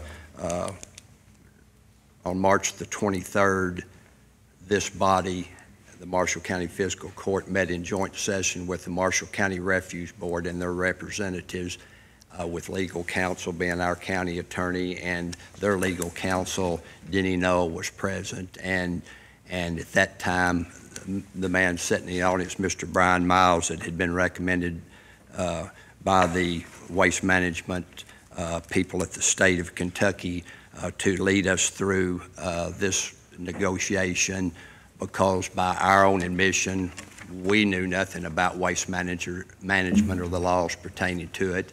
And by the county attorney's own admission, they are not experts in the laws that govern waste management, nor is the refuse attorney. So we agreed to negotiate this agreement that as one between it was unanimous, the Marshall County Fiscal Court and the Marshall County Refuge Board, to negotiate this, with Brian Miles leading us through this so he could steer us so we could get this thing right. And Mr. Miles is in the audience today, and would you have heard this? Are you okay with that? I feel comfortable after that March 23rd meeting that we need somebody who understands the law before we act on any of these issues. And today with him, and if you'll introduce the ladies that are here, would you please comment for our behalf, or at least for my satisfaction, peace of mind on this document?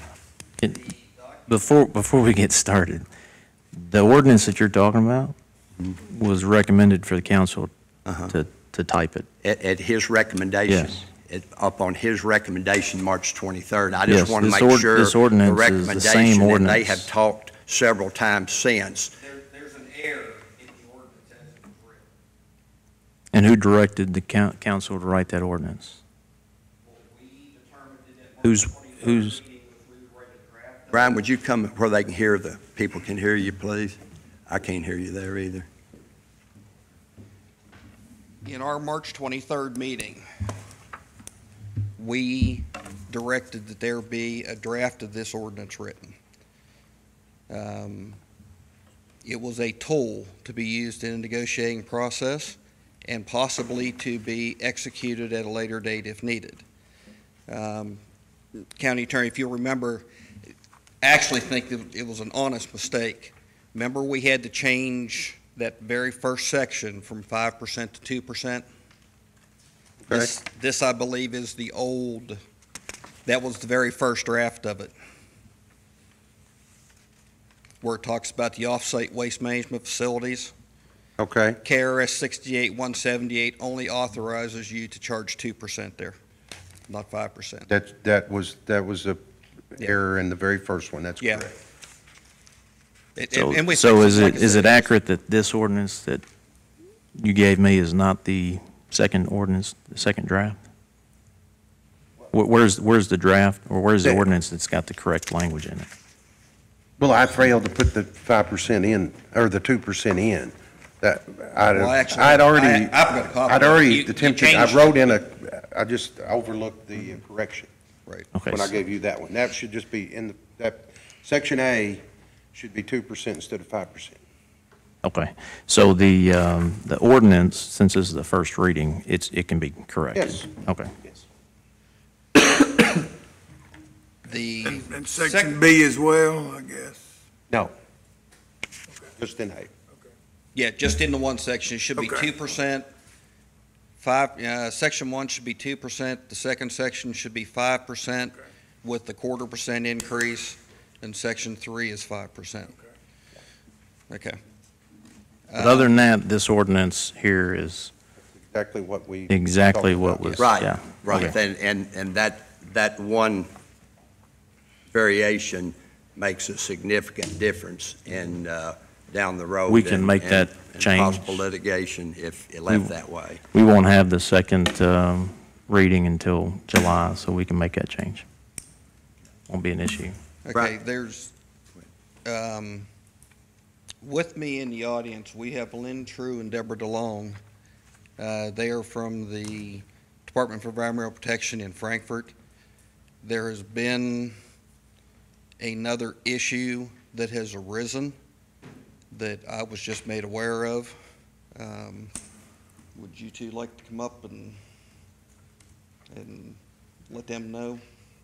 And then we can discuss it after they identify it.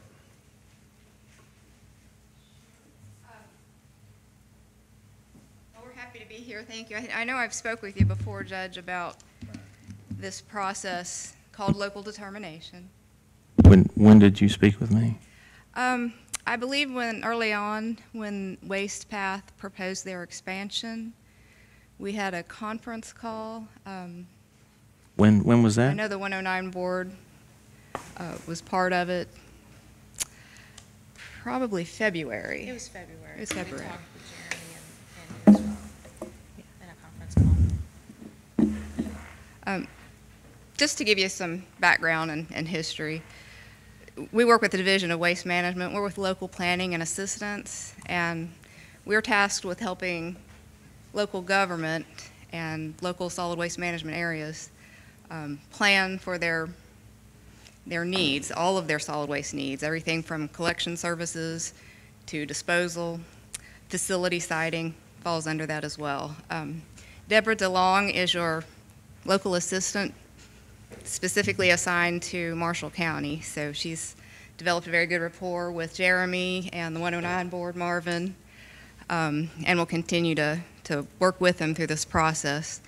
Local determination is a statutory requirement for the governing body of the solid waste management area to work through. It's the local approval process for any landfill that wants to construct or expand. During this process, there has to be a determination of consistency with the solid waste management plan, which is drafted by the 109 board. It was passed earlier this year. Your current 5-year solid waste management plan continues through 2022. It's currently for 2018 through 2022. And so this expansion proposal has to meet or be consistent with the contents of this plan. And already we've worked through one public notification process to announce the proposed expansion. And then because it is not at this time consistent with the plan, the proposal, this is a part of our review process. You'll be required to go through a secondary public notification process. All that said, how this plays into how to proceed from here, although host agreements are not statutorily a mandate, they're highly recommended. It's national standard that a host community agreement be developed. And in this case, your governing body, being the 109 board, would be the entity that would draft that plan or draft those negotiations and enter into a contract with the facility. And the whole purpose of this is it's a compensation I'm for your sorry. community. Is that part statutory? Yes. Can you get counsel that language? Sure. Actually, I brought an information packet, and if you wouldn't mind to pass those out. Lynn, can I, you said something about the host agreement. At our March 23rd meeting in joint session, our concerns were unanimous that what you just mentioned about it's imperative, or this body and the refuge board was unanimous that we certainly want to have a host agreement because, we need to be able to control that. We, in a document drafted in 1992, it was 24 counties that waste was allowed to be brought into Marshall County by the Marshall County Fiscal Court. Hang on. We're not discussing the host agreement. Well, We've got the first reading of the ordinance. The host agreement is still a draft agreement. It hasn't been completed as a draft form to be presented to the fiscal court. It was on the agenda for today until 3:30 yesterday. And changes were made yesterday by council. It's not completed. It's the host agreement that was originally drafted. There were changes made to it. But as far as the agenda, we're talking about the ordinance. And we've identified that the ordinance is in compliance other than the area that was stated. The ordinance addresses host facility fees, and that is KRS 68 that he based the language in that ordinance on. And by all accounts, your community should benefit. You should get revenue off of this facility. A host community agreement, as many of you become knowledgeable about, incorporates a lot of other things, not just the fees, but it empowers you. You already have the statutory authority. Your community, local government has the right but the host, and responsibility. Yes, and I don't think there's any argument there, but the host agreement is still a draft. It's not complete for presentation. That's good, because it is a lengthy process, and it has to be Fiscal Court, 109 board, your entire community, including your citizens. They'll have to comment on it till you'll have a public hearing. And we want to do it right. And that process, we're in the stages of that process, but any other questions on the ordinance? With respect to the ordinance, as long as that particular percentage is corrected, It's corrected. The ordinance would serve that purpose for you to go forward with fees. It does not address all of those other things, but you're saying that you do want to continue with a host agreement, and we're just here to provide information. Yeah. We want to make sure that going into this, you're as educated as possible, because this facility is in your community, in your town for the rest of time. Yes. It will never go away. And I just want to make sure that everybody grasps the size of this. We're not talking about something that's going to last a couple of years.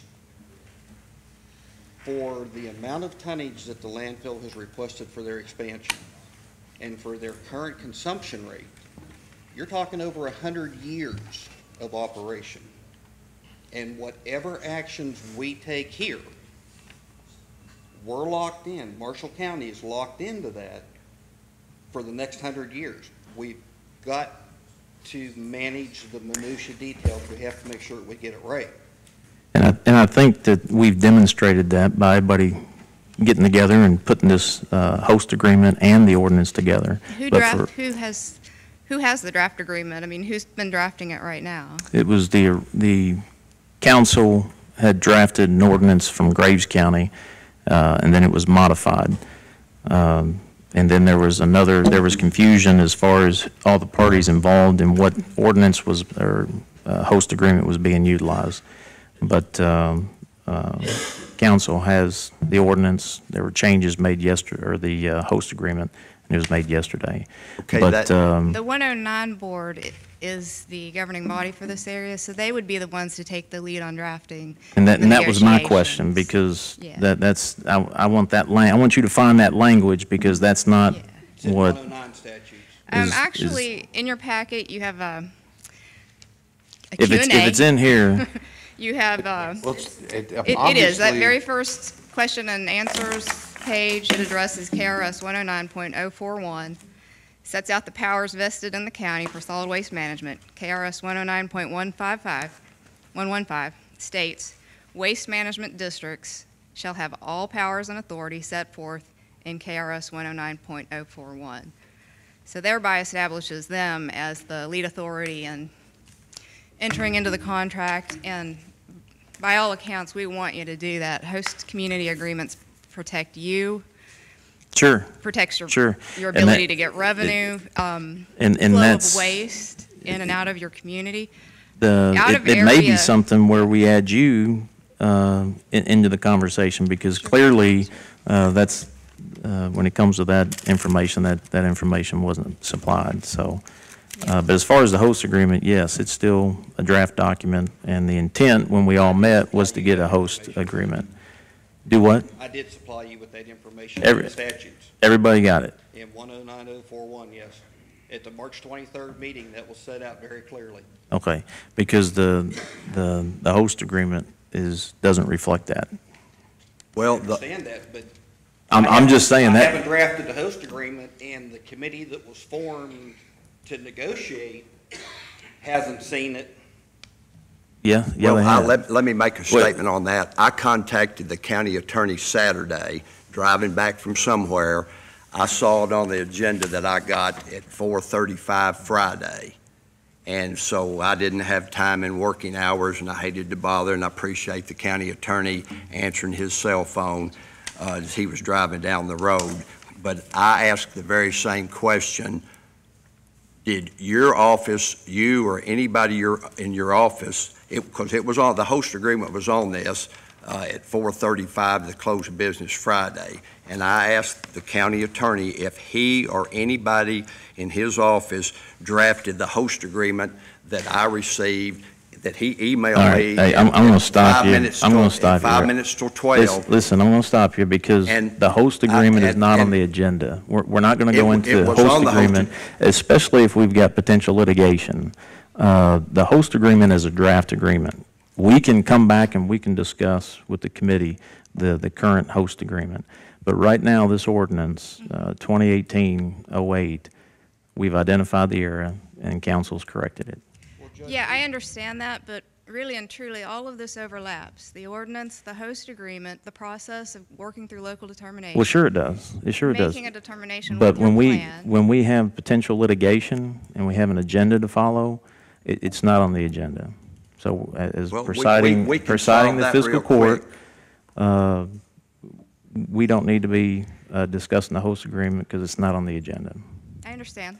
Okay, Now- I move I move that we dispense the agenda. We have got two of the top authorities Dispensing in the the, state of Kentucky that left home at 1:30 this morning to be here, and these three people are more knowledgeable from our March 23rd meeting by the admission of the county attorney, the refuse board's attorney, or anybody of us. They've got more information on waste management in their little fingers than all of us put together. We don't speak the language. well, They're here to help us listen, and help listen. the taxpayers of Marshall County. That's their only interest in being here. They're not- nobody's arguing that. It's procedural. Let's take advantage of that. The fact that it was made aware yesterday that the host agreement was pulled off because of changes. If that wasn't conveyed to y'all, I apologize. But At 4:35 after, yeah, that's. the fact that you were made aware of it yesterday, and you know, I can't help that you weren't notified. But as far as procedural, we still have a host agreement. We still have discussions with it. If we're talking potential litigation, it's not on the agenda. We're not going to go into discussion of the host agreement.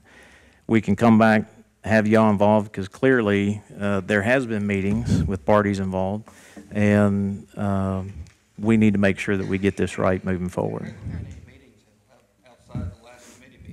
I'm saying there's been meetings since the original sit-down with the fiscal court members. There's been 3 meetings, and the host agreement, obviously, council advising that the fiscal court has a signature on that, and you're stating statute 109 says the refuse.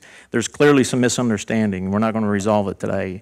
So As far as discussion. Also, an agreement made at the meeting of the 23rd of March. A committee was formed to handle these negotiations. And it's very clear also that there have been meetings with the landfill that have not taken place with the committee. The actual meeting that we had, those elements that were discussed have been discussed for the host agreement. What we're discussing right now is that the 109 district for the host agreement, council has been advising that the fiscal court has a signature on that host agreement and has control of that host agreement. Clearly stated today by statute, we don't. So Well, that wait a minute, I don't agree with that. don't agree with Because what? if that's correct, there's a lot of other counties in this state that are doing it wrong, including Graves County. It very well could be. And I don't think it's clear cut. I think at best, when you've got a strong 109 district, both parties ought to be involved. Absolutely. But I don't think I'm not going Absolutely. to sit here and argue all day Exactly. about who signs what. We can have a meeting. Hey, listen. Listen. And that was stated in the March 23rd meeting, and we all Gentlemen, agreed on that's the best way to We will schedule a negotiate it meeting as to one. go over the host agreement. We're not going to discuss it today. Enough said. That's The fine. ordinance. That's fine. Regardless of the host agreement. Yes. You are still working through a process of legal Yes. determination, and however you proceed with the host agreement is going to influence the outcome of that. So while we're here, we're perfectly happy to share information about what you need to do to certify and sign off on that the local determination process has been completed. Because once you complete the process here, it then gets to submitted to our agency, not the permit branch. They're last in line. It comes through us first. We're the planning side of things, and here to help you, help your community get the best deal. If you're going to be here later when we get done, I'll be more than happy to sit down with you and get further information from you. I appreciate that. At this time, I would move we dispense of the agenda so we can take advantage of the waste management opportunity that we have to benefit the taxpayers of Marshall County. We've got 3 of the foremost authorities in the state of Kentucky on waste management, and on March 23rd, by our own admission, we have no knowledge of waste management. Dispensing of the Zero. agenda, I believe the statute's clear that the judge executive has to refuse. I'm not refusing. I'm stating that it's not on the agenda. To discuss it today. We're going to discuss it as a group because clearly it needs to be discussed. But we're going to move forward. As far as the proceedings of the agenda, the ordinance, we've identified the era. We have counsel who has different opinion, who is an attorney. So we need to sit down outside of today and discuss this. My motion still stands. It's not going to be Legal record. recognized. So Legal you counsel. can come by and to my office and. I would like a legal, my motion, is it legal or not legal? The judge is refusing to let these people speak. I'm It's certainly want to procedural. take advantage of the opportunity. These people left at 1:30 in the morning to be here to discuss, to try to right a wrong that was going to benefit the taxpayers of Marshall County. And we certainly need to hear them out. They're the foremost authority in the state of Kentucky that are here with us today. Travel 4 hours, 2 of the ladies did. Let me just get down to the legal. Okay. It's a procedural issue. I'm thinking back, I wish I had a chance to look at the statute again. Well, I can assure you that the judge executive is not refusing. It's not on the agenda. You're refusing to discuss it now. The conversation, we're going to have to sit down. We're not going to resolve this today. It's not going to happen. It's a very complicated. It is very It complicated. requires numerous conversations. Right. It certainly does, and this is kind of a unique situation because you do have a 109 board, and there are only approximately 10 in the state. Most host counties, and there are only about 25 host counties in the state. Yeah. Their governing body is the fiscal court. So there isn't any need to negotiate at the local level before going to the table with the landfill. Quite all honestly, this said, I appreciate the opportunity to talk yes. with you. This legislation started in the early 90s, and it was all to give local government the ability to control the waste that comes into your community. It protects you, it protects your citizens, your environment. Waste Path is a questionably managed facility. There are some issues there. There are some compliance issues with that facility, and there could be long-term problems. So going into negotiations with them, probably need to seriously consider getting the best compensation possible. And we probably should have had you sitting in on, or representatives sitting in on the negotiations. So we can do that now, but it's not going to happen today. Happy to offer. And I do want to state that you've been fortunate to have Brian advise and navigate. There aren't a lot of local officials in the state, and Deborah and I are trying to change that. We're a staff of 4 in our section, and this is our big ticket item. We're going to correct this. This has been a long time problem, and it's been going on for a couple of decades. Other counties are starting, their host agreements are expiring, they're running out, and now they're running into issues. So this is a big agenda for us, and we'd be happy to help. And Brian's been when can you very fortunate to help you out. When can we schedule a meeting with you? I get my calendar out, but when are you available? I mean, after fiscal court today, I'd like to sit down with you. I've got several questions, but as far as everyone sitting back down on the host agreement, I mean, obviously council has a different opinion. Well, yeah, and I think that's a very minor part of this. I mean, I think that I can get that resolved. I'm just saying my research shows that it's not done the same way everywhere. But as far as Doc, as your question, the agenda shall be followed unless dispensed with by a majority of the vote of the members present. So the fiscal court by a majority vote can vote to dispense, proceed in an area with its right. And that was my motion that I'd like to make. And I would like the other commissioners as well as myself to hear this and not just Jeff, judge if you'll pull up the one-on-one. There are 4 statute, people the that administrative approve code this. may state as such, but I think the statute states that the judge executive refuses. And I think the statute would supersede our administrative code.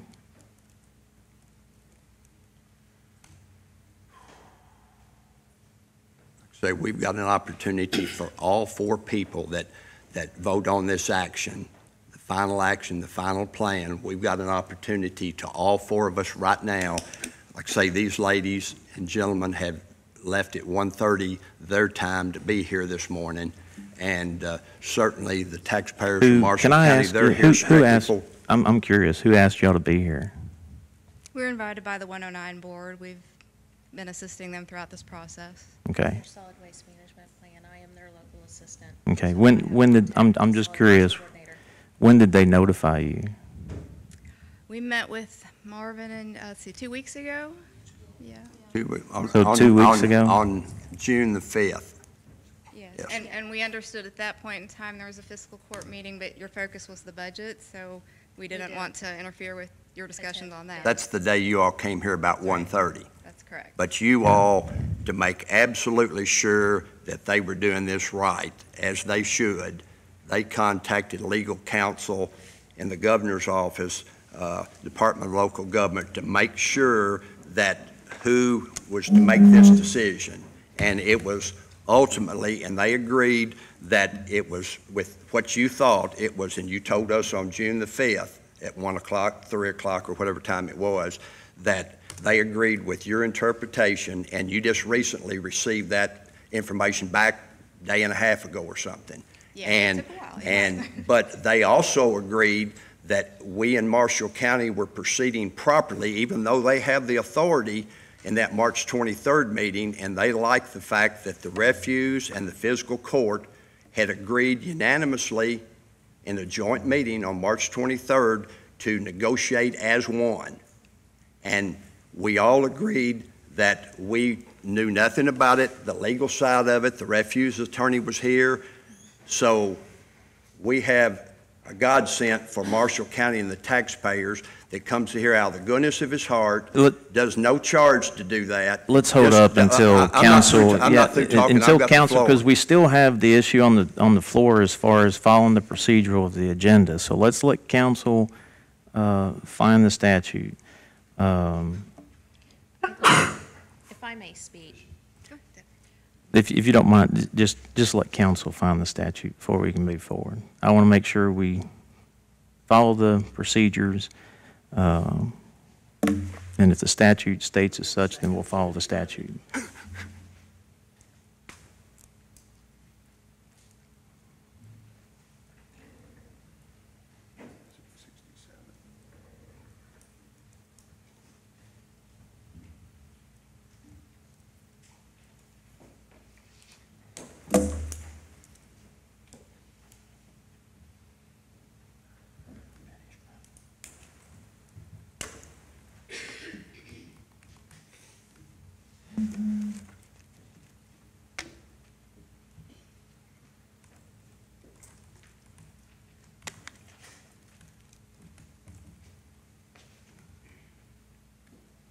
You need a few minutes, 10 minutes. You want to recess, Jeff, till you have time to That'd be- properly. Yes, that'd be fine with me. Move that we recess until 11:35. That's 20 minutes.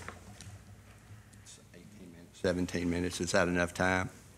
Move that we recess so the county attorney can. Have you found the statute? I'm looking through it. Second. I'll second that. All those in favor to recess, say aye. Aye. Opposed? Motion carries. All right, we'll go ahead and call Marshall County Fiscal Court back to order. Do you want to update us, Jeff? Yes. There's not anything exactly on point in KRS that I can find on short notice. We do have a provision in the code that provides that the fiscal court may by majority vote dispense with the agenda. My opinion on dispensing with the agenda, that is either adding something or taking something out of the current agenda as set. Since it affects the other order of business of the county, I think the county judge executive, if that vote is taken, can address when that's going to be taken up today or now or later today, and as far as setting a limit, I don't think you can just go from here on into eternity on one issue. I think there's got to be some kind of limit. But like I say, I don't see anything specific on. I do think, like I say, you do have the opportunity to open it up and add it to the agenda. There was a motion on the floor. Is there a second? And I believe the motion was to dispense with the agenda. Well, the motion, upon hearing legal advice, that's where I asked for the legal interpretation.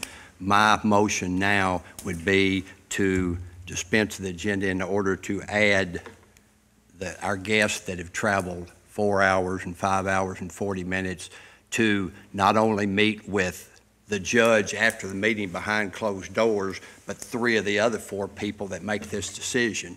It's a waste of their time to go down there after this meeting and sit with the judge and then come back 2 weeks and sit with Commissioner Boland, then come back 2 weeks and sit with Commissioner Gold. We've got an opportunity to do it now. If we had let them speak when they were at the podium, we'd already be through. Will you put a motion on the floor, please? You just heard it. Is there a second? I second that motion. All those in favor say aye. Aye. Any opposed? Motion carries. We're going to have the host agreement, I'm assuming. My motion is to do it today, right dispensing, now, to add it to this agenda. We're dispensing the motion that was voted on was to dispense to the agenda. No, it wasn't in order to discuss for these that folks today. to discuss with them. We've already spoke earlier about meeting. We're not going to resolve this today. Let's discuss this. We're going to discuss it. We can discuss it this afternoon, but we already got other issues that we have to discuss. But we're not going to sit here all day and discuss this. It won't take them 20 minutes. We could have already discussed if we would have listened to them. 20 minutes. Got to get with 20 minutes? I'm fine with 20 minutes. Are you all fine with 20 minutes? And if we don't go run, we could have already done it in this recess, but Time starts now. okay. I would like to start the conversation off, what I tried to ask a question before Brian gets there, before we start the clock ticking on his 20 minutes, to the county attorney. I asked 20 the minutes county has attorney- started. I asked the county attorney Saturday, and correct me if I'm wrong, Jeff, to send me documents, the host agreement that I saw on the agenda. I know it's not on the agenda now, but I asked you if you or your office drafted that, and your answer was no. Is that correct? You did not draft? I hadn't made any changes since the March 23rd meeting. Okay. The original draft is the same one I've been distributing. I created it out of Graves County. That's the one I've been distributing all along. I had just received those changes. That's what you said. And I forwarded it to Jeremy on Friday, and then you called me on Saturday, and I sent it to all three of you. So we can make an educated, informed decision. Brian did not, Brian, on Monday? Okay. I was understanding Brian didn't get it. But I know that you told me that that's not you did not draft that. I just wondered, my question is, who drafted that? Your name wasn't on that document anywhere. So I assume that you did not draft that, nor did the legal counsel for the refuge draft that. So who drafted that document? I got it from Judge Neal. Okay. Judge Neal, who drafted the document? Which draft are you referring to? Brian, you go ahead and start your 20 minutes. You ask the question. You speak the language more than I do. Well, there was a draft that was surprisingly produced at our last committee meeting and distributed out. Which That's draft was that? the same one I drafted in the beginning. That's the same one that I assume this one's based on. I'm assuming you're probably correct on that. Well, let's be accurate. Which draft are we talking about? The only one that I have two drafts. I have the one that was dispensed out at the last committee meeting. And then I have a copy of one that was forwarded to me Monday morning. what about the third draft? Don't have it. The one from another county. The one that was drafted to us that was on the document, that's what I asked the county attorney to send me. That's the one in question. That I am working on writing? I don't know. There was a host agreement that you were referring to that wasn't the host agreement that he drafted. It was another county. No, I said I think it is. I think it's the one that started at that committee meeting. And then there were changes made to it and sent out. I got a copy of it on Monday. Would you analyze that in your professional opinion and expertise and let the girls comment on the draft agreement that was on the agenda to act on today, which got taken off? The agreement that I looked through that I received on Monday, it says that there were host agreements between Marshall County and a predecessor in interest to Waste Path dated July of 1992 and July of 1997. I'm not aware of a 97 host agreement. As you get down through here, if you're, I believe the 97 is an amendment. It's the unsigned ones. That's the one you're There's a signed amendment, and I believe that was signed by the company when the fees were applied to the 109 district, if I understood that correct. Okay. I've never seen it. I don't have a clue. It's an amendment, and Dan's shaking his head yes, it's the amendment. All right. In going through the draft host agreement here section by section, section number 1 is the term. It appears that this is going to be very short term from this draft. It's talking about 3 to 5 year three additional 5-year terms. That only gives you 15 years. You're talking about authorizing the landfill to operate for 100 years. And you're only writing a contract that's going to cover 15 of that. And then there's nothing to force them to come back and write another one. I believe that's in the original language that you drafted. It was. Yeah. This is the one I got on Monday. That's the not one anything discussing, the different. one we were gonna That's act not on anything today. different than the one that was originally drafted by council. Nothing sacred about that language. I I understand It's that. That's a why we're here draft. to discuss that and get it right. That's what we all want to do. We want to get it right, and we've got the people here that can guide us in that direction, steer us in that direction, so we can get it right. Now, in general terms, this draft agreement, it allows the landfill a large number of ways to get out of a host agreement.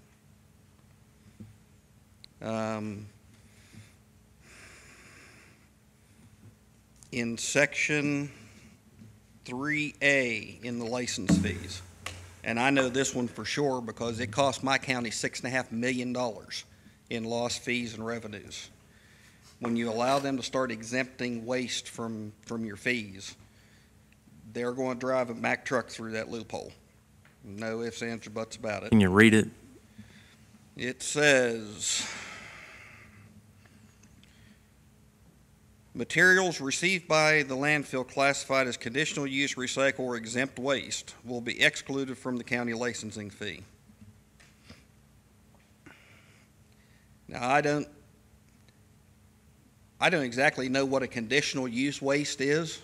That's something I've never really heard before. And exempt waste could be just about anything. And alternative daily cover is a big one.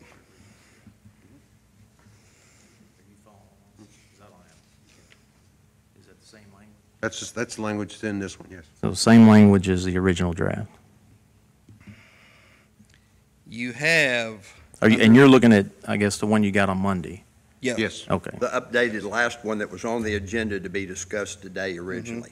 But What we're- he's reading from. Yeah. In section 4, in the solid waste management plan, it says that waste path, in the event that the county fails to include its landfill or solid waste management plan or any expansion or any property identified by waste path for expansion of the landfill does not receive the appropriate zoning necessary for the expansion of the landfill, waste path may terminate the restated agreement. Well, Marshall County doesn't have any planning and zoning. So that's putting Marshall County at the decisions of other people, and it could jeopardize Marshall County's residents. There shouldn't be any planning and zoning in that piece. In force majeure, force majeure basically, in general terms, ends up being an act of God. But this contract allows for them, if the force majeure goes for 60 days, to terminate the contract. Now, the reason this is so important is because once this contract is terminated, there is nothing that the landfill will need from the county to convince them to come back to the table and negotiate another host agreement. So terminating the agreement is, it's bad.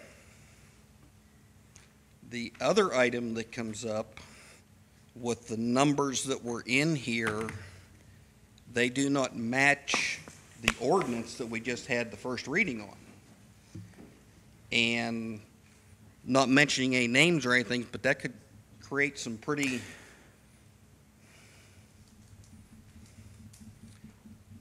litigant happy people.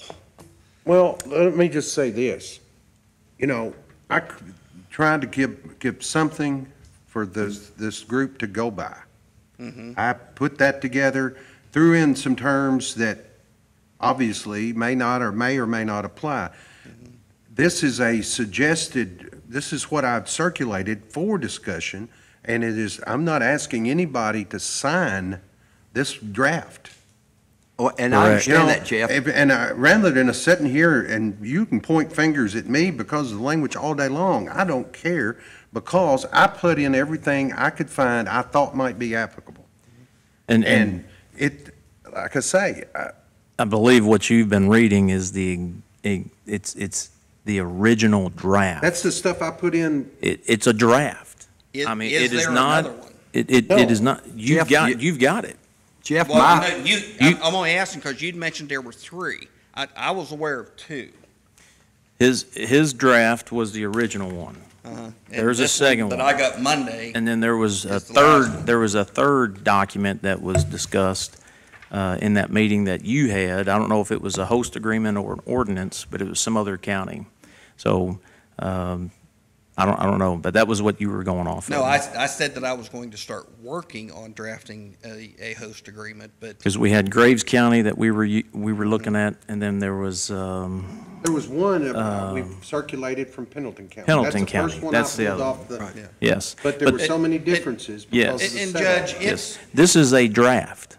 You know, the important thing here, and it's what I make sure that I keep most focused, is we're here for the residents of Marshall County, and we need to get this right and get the best document that we can get. The best way to do this is through the plan that was set out, that the Fiscal Court and the Solid Waste Board works together, and they negotiate this thing, they get it done.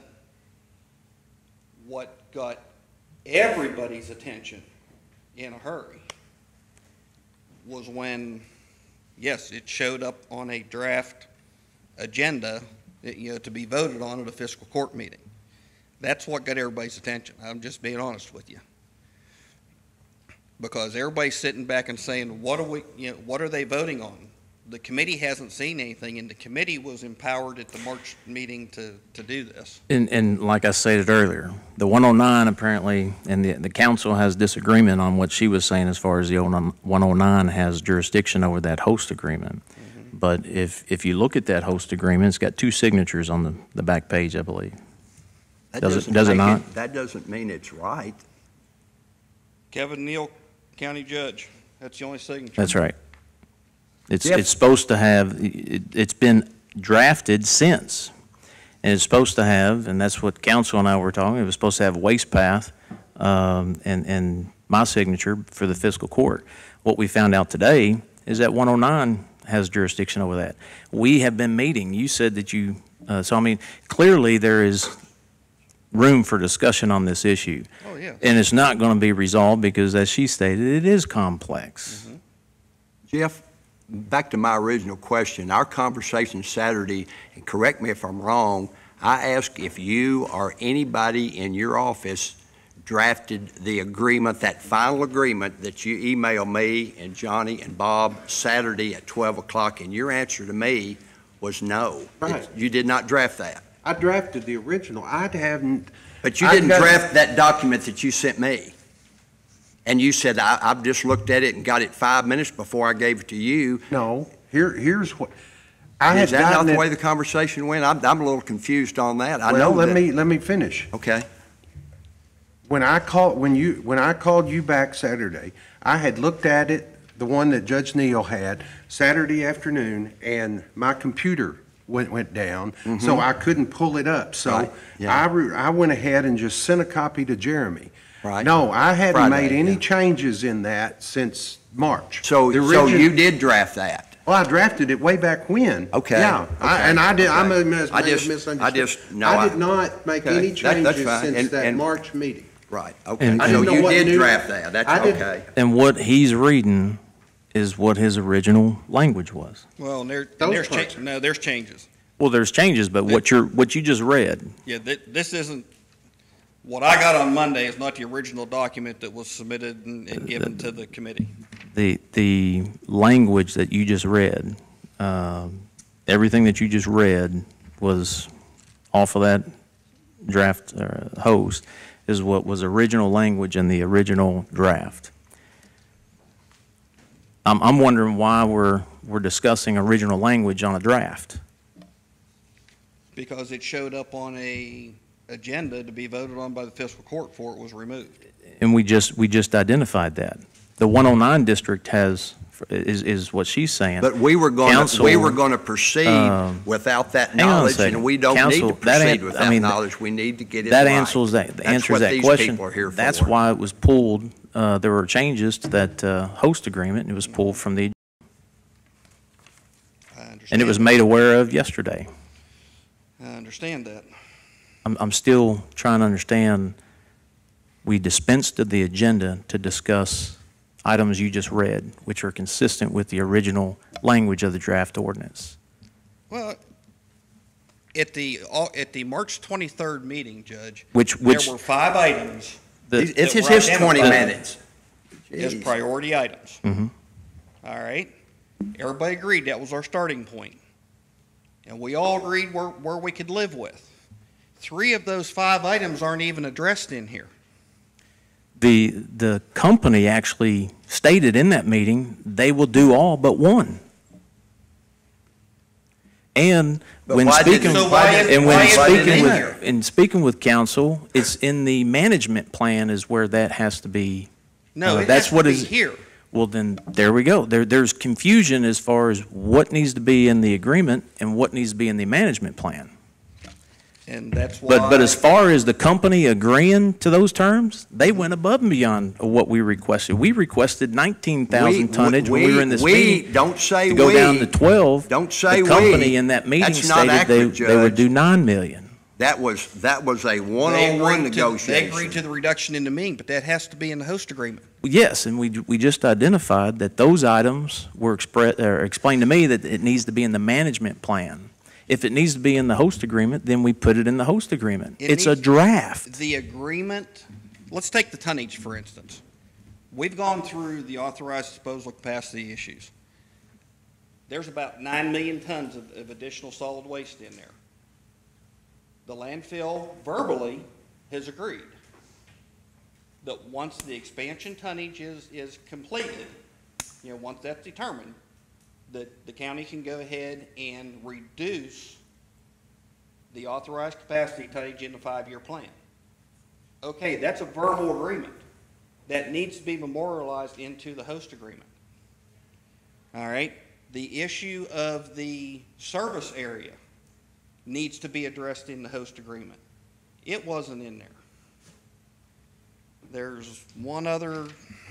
I just explained why it wasn't in there. Yeah, Because Judge, do we you understand why veered people from the got courts. upset? Hold up. The meetings that we had, the company agreed to it. Now, it was conveyed to me that information goes into the management plan.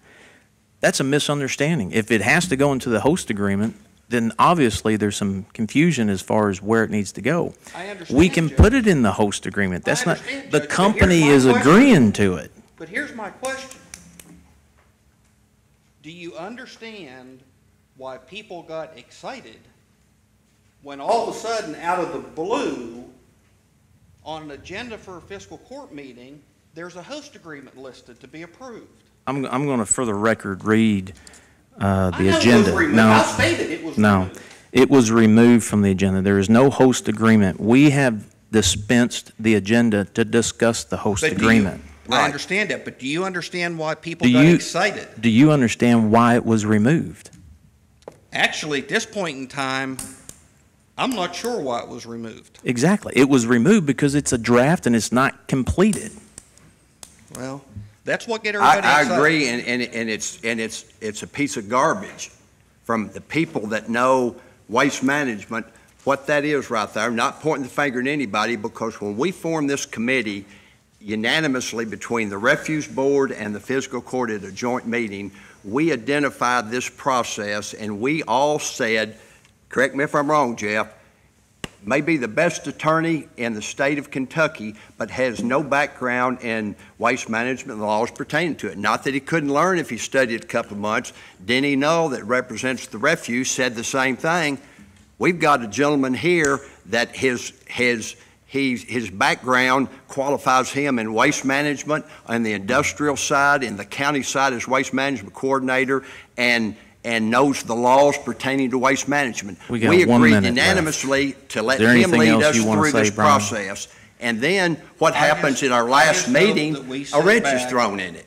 I just hope that we sit back and we learn from this situation, all of us, and that we all sit down as a committee as it was set up to be.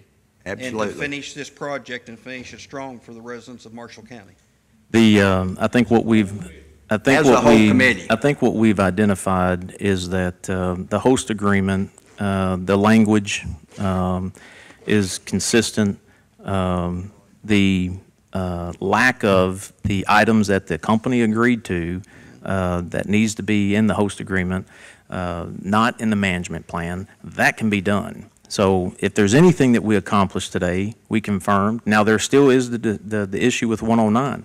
Obviously, council has a disagreement with what you're citing. That's an issue that we'll have to look into further.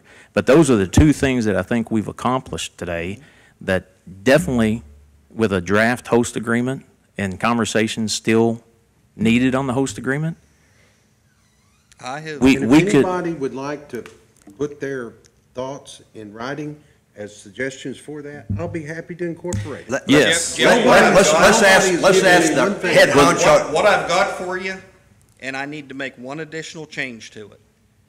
I have been drafting a document for the committee to look at. Committee hasn't seen it yet. I've just been working on it myself. I'll email that to you and let you take a That'd look be at it great. and I would love that. you see what's there, because I tried to address all of the items that we prioritized in that March 23rd meeting. Jeff, Okay. it would be. 20 minutes is up. Can you get, I've got your contact information. Yes, I really would like to speak. I know you only donated 20 minutes, but this is a, I don't think, we all need to sit down. We've got a full agenda. The Like lady I would like to stated, speak. I move that we like- dispense like, the agenda for another 20 minutes if necessary. like I stated earlier, we need to sit down. This is getting ridiculous.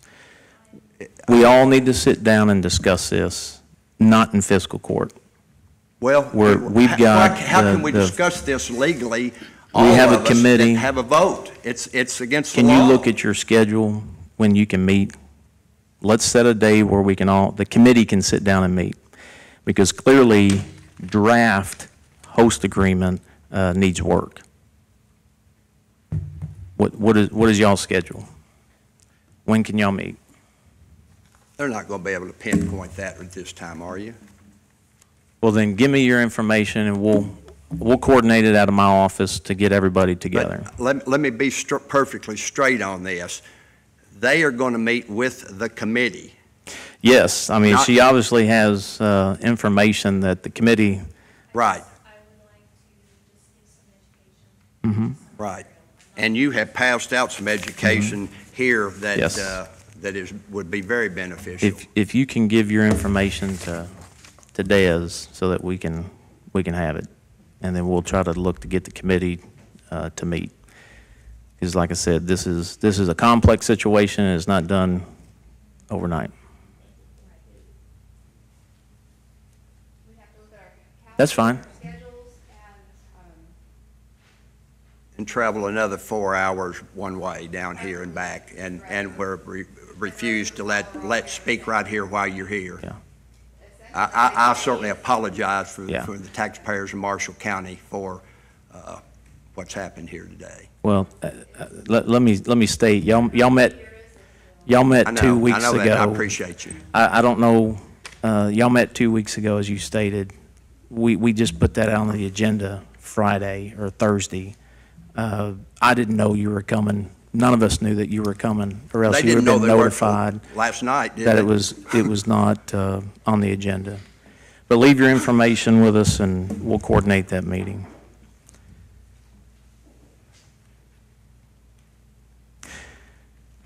Dan, you've been quiet. I know you Not on the obviously agenda. I've been sitting there. If you need to come by and talk to me afterwards, my door is open. We'll move on to interagency agreement, Marsh County Clerk's Office.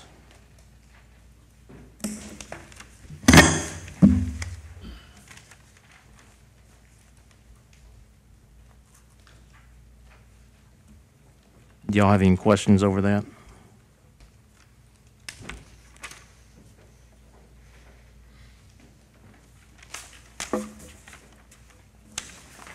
That agreement was advised to take place and originated in the last meeting of December of 2016 upon the advice from the State Auditor's Office. Is that accurate?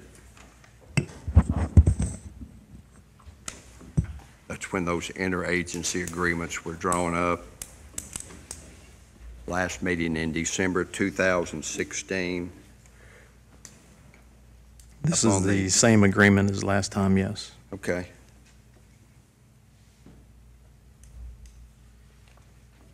Motion to approve the interagency agreement. Second. All those in favor say aye. Aye. Any opposed? Motion carries. Interlocal agreement, refuse district.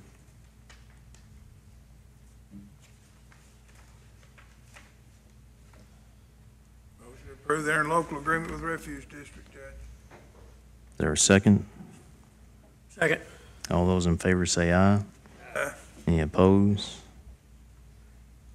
Motion carries.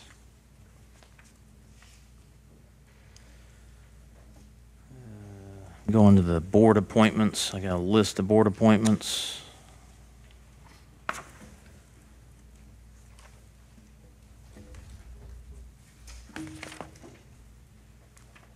Let's see, the Gilbertsville Fire Department, reappoint Anna Williams. None of us did.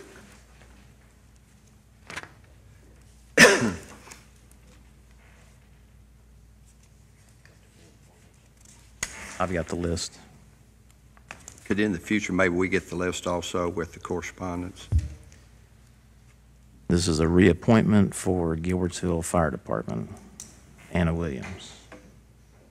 Move that we accept the board's recommendation of This Anna is- Williams. Go ahead. Second. All those in favor say aye. Aye. Any opposed? Motion carries. West Marshall Fire Department, reappoint Jody Price. Move that we, Wait a minute, point of order, just, These are my appointments. okay, I know. Yes. You read it as if it was the nomination by someone, is that your nomination? These are my nominations, yes. This is, my nomination is a reappointment. She's currently on the board. my motion is that was also the recommendation of those boards, and just noting that that's a good thing. Second. All those in favor say aye. Aye. Any opposed? Motion carries. West Marshall Fire Department, appoint Rick Melton to replace Gary Teckenbrock.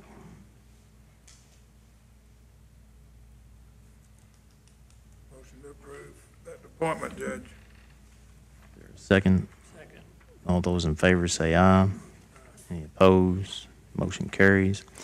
Cemetery Board, motion, or appointment is Steve Starks for reappointment.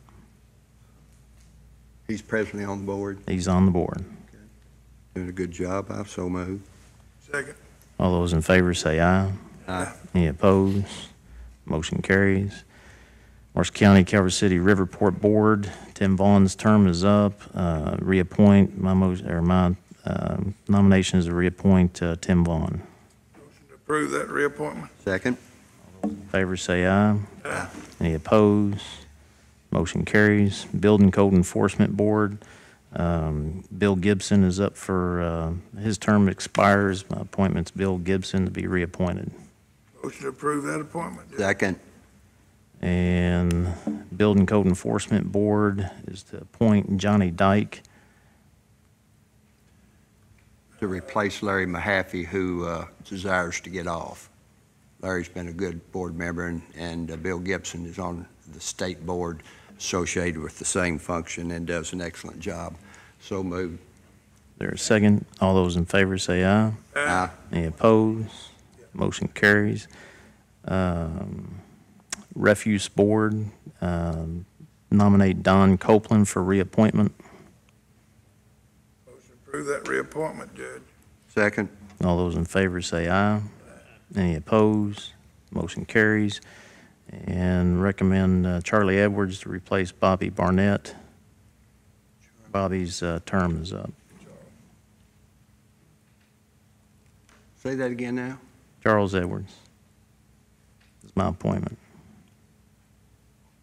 Is that Charles Edwards, I'm just hearing that. Is that Charlie Pigg? Yeah.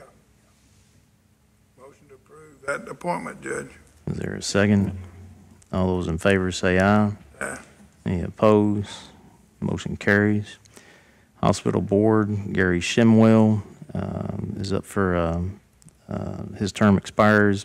My nomination is to reappoint Gary Shimwell. Motion to approve Chimmel on the board. Second. All those in favor say aye. Aye. Any opposed? Motion carries. North Marshall Water Board, James Leonard and Larry Joe Draffin, nominate them for reappointment to the board. Motion to approve those reappointments, Judge. Allowed second. All those in favor say aye. Aye. Any opposed? Motion carries. Jonathan Creek Water District reappointment, or my nomination is Kendra Wilson and Mike DeBoat. They're currently on the board. Their terms expired. What was the second? Mike DeBoat. Mike what? DeBoat. DeBoat. Okay. Motion to approve those appointments, Judge. Second. All those in favor say aye. Aye. Any opposed? Motion carries. Josh Medley resigned from the Jonathan Creek Water District. My appointment to replace his term is Ricky Jones. Move that we put Ricky Jones on. He'll be a very good candidate. Absolutely. Allowed second. All those in favor say aye. Aye. Any opposed? Motion carries.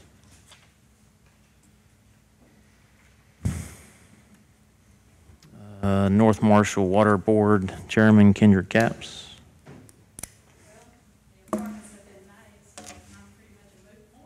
Okay. All right. Thank you for your consideration. I want to tell you, this board has worked very hard to overcome a lot of obstacles from past mismanagement, past personnel issues, and I would like to say that we knew we were in it for the long haul, and we still are. Okay. Thank you. Thank you, Judge. Under new business lease agreement 2018-2019, you see the whole host of the agreements. All parties have been contacted, and basically we set these agreements to be discussed annually so that we don't forget about them. So I don't know if we do them individually or do them as a group. You can do them as a group. Okay. Motion to approve the list. Second. All those in favor say aye. Aye. Any opposed? Motion carries. Sellers will be moving at some point. Some point. They're still there for now. Yeah. Treasurer's report.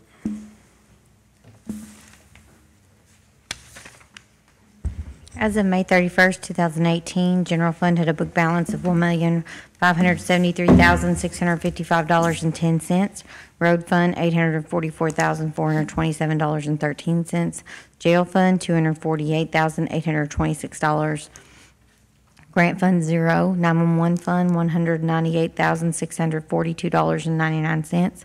Occupational tax administrator, $6,817,933.41. ABC fund, $169,905.64. And building inspection fund, $74,621.92. Total reporting funds, $9,928,012.19. To approve the treasurer's report subject to audit. Second. All those in favor say aye. Aye. Any opposed? Motion carries. Appropriations transfer. You have a lengthy list of appropriation transfers. We will probably have one more listing at the end of the year, end of the fiscal year, but this clears up the majority of what we can forecast. The majority of them are departmental transfers.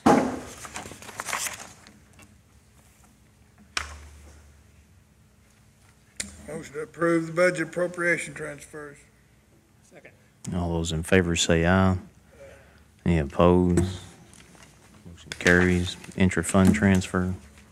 I'm asking to move $1,800,000 from occupational tax administrator to the general fund, another $1,850,000 from the occupational tax administrator to the road fund, and 20,000 from occupational tax administrator fund to the jail fund. All of those are budgeted subsidies with the exception of the road fund. It is over what we had budgeted by $626,447. That's due to having a year that was very unpredictable with the fire and that type of thing.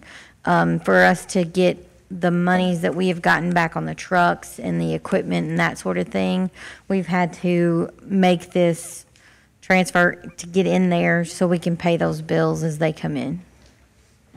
Approve the transfers. Is there a second? Second. All those in favor say aye. Emily, I got a Any question. I got a opposed? question on that. I'm not opposed to it at all. But Motion I've got a carries. question. To the road fund or the road department's budget? Road fund. Okay, is The the road road- fund, your receipts that we budgeted for the year were originally, For the road fund, I just take that as what the county puts in and what we get from municipal road aid Yes. fund.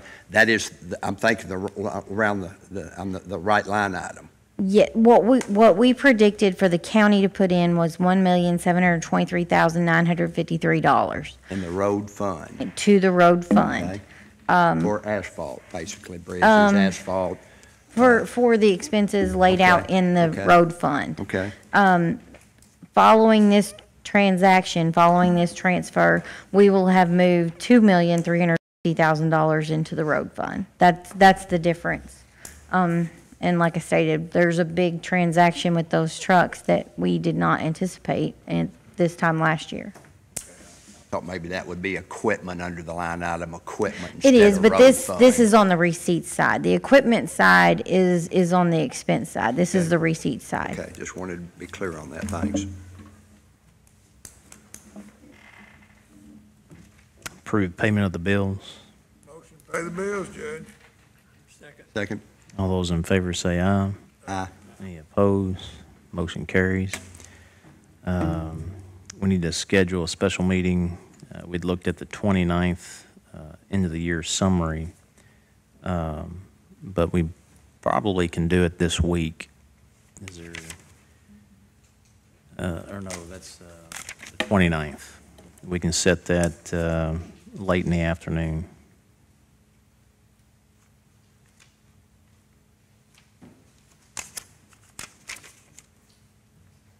29th, I thought you said we could do it this week. Which one are you saying now? No, the end of the year summary is at the end of the month, the 29th. Okay. And that would, as far as what I will need done, it would be a very quick meeting. It's going to be any more appropriation transfers, approving the last payment of the bills that the departments are wanting to get in this fiscal year. As we What stated, time are you talking about? We'll be coming home from Right. Lexington. We can do 4 or 5 o'clock in the evening, Whatever, doesn't matter. just, it would, I can do that any time in the afternoon. What time's that conference over? I have no idea. Noon? Okay, about noon.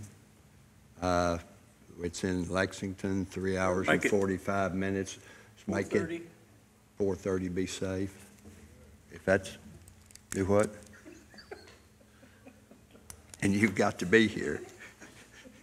And bring 3 of your 4:30. best friends. You're just setting a meeting at 4:30 on a Friday afternoon. That's an afternoon. We'll be in Lexington, as we stated, from the 26th, made that perfectly clear on June the 5th, that we won't be available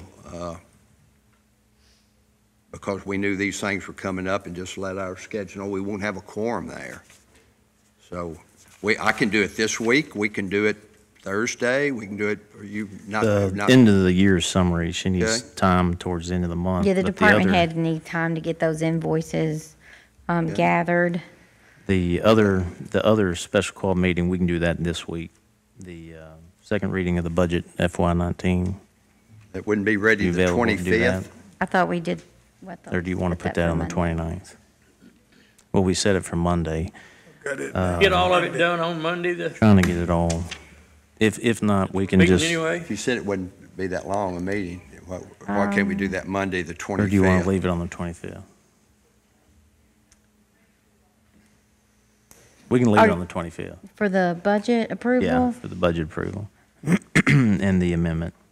We'll just go ahead and leave the special call meeting on the 25th at 1 PM as it is, with the second reading of the budget, FY19, and second reading of the budget amendment, ordinance 2018-05.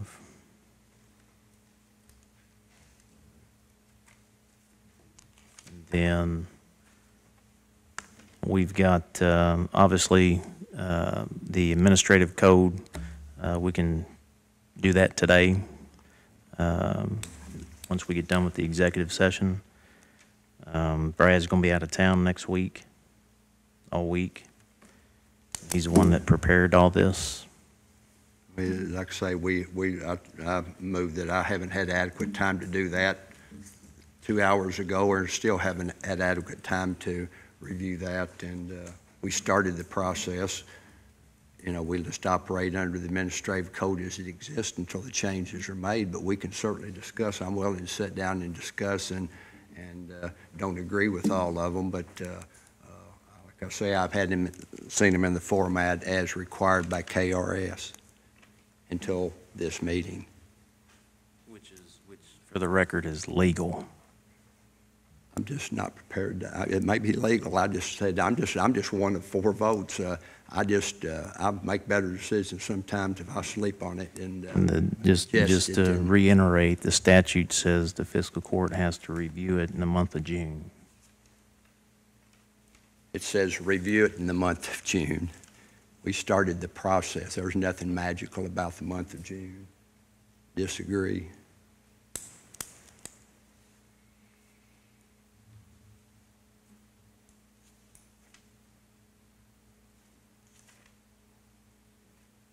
And the month of June, if correct me if I'm wrong, Jeff, is for the fiscal court to bring amendments. There were no amendments brought forward by the fiscal court from the June 1st letter that was sent out. Get a 4:30 Friday. Meeting Friday too? No, we're not meeting Friday. We're not meeting Friday, okay. Clarify that. Monday at 1. Well, let's move to go into executive session for litigation and personnel. So moved, Judge. Is there a second? All those in favor say aye. Any opposed? Motion carried. As far as contract, that's to be reviewed for Randy Duke. With the information he shared with us, we'll go ahead and Emily and I will get together and we'll put something together for y'all to review on that issue. And then tomorrow we have a scheduled budget workshop at, I believe, 9. We're going to meet after the budget workshop to address the administrative code. I believe that's it. I have an appearance in federal court, Paducah. I'll be back here by about 10:30. Did they leave their information? No? We advertised for the second reading of the budget amendment to be the 26th. Can we add that to the 29th meeting? Since that's after the advertisement? Yeah. But we can't do it the 25th because it's before. Yes. Okay, well then we'll make that change, make sure everybody understands. The scheduled meeting that we said was going to be on the 25th for the second reading of the budget FY19, second reading of the budget amendment, ordinance 2018-05. We'll now move that to the 29th. Is it just the budget amendment or just the budget amendment? Not, we'll still meet on the 25th for the FY19 budget? Okay, so you're talking about the amendment. Yes. Okay. Have we advertised the second reading of the?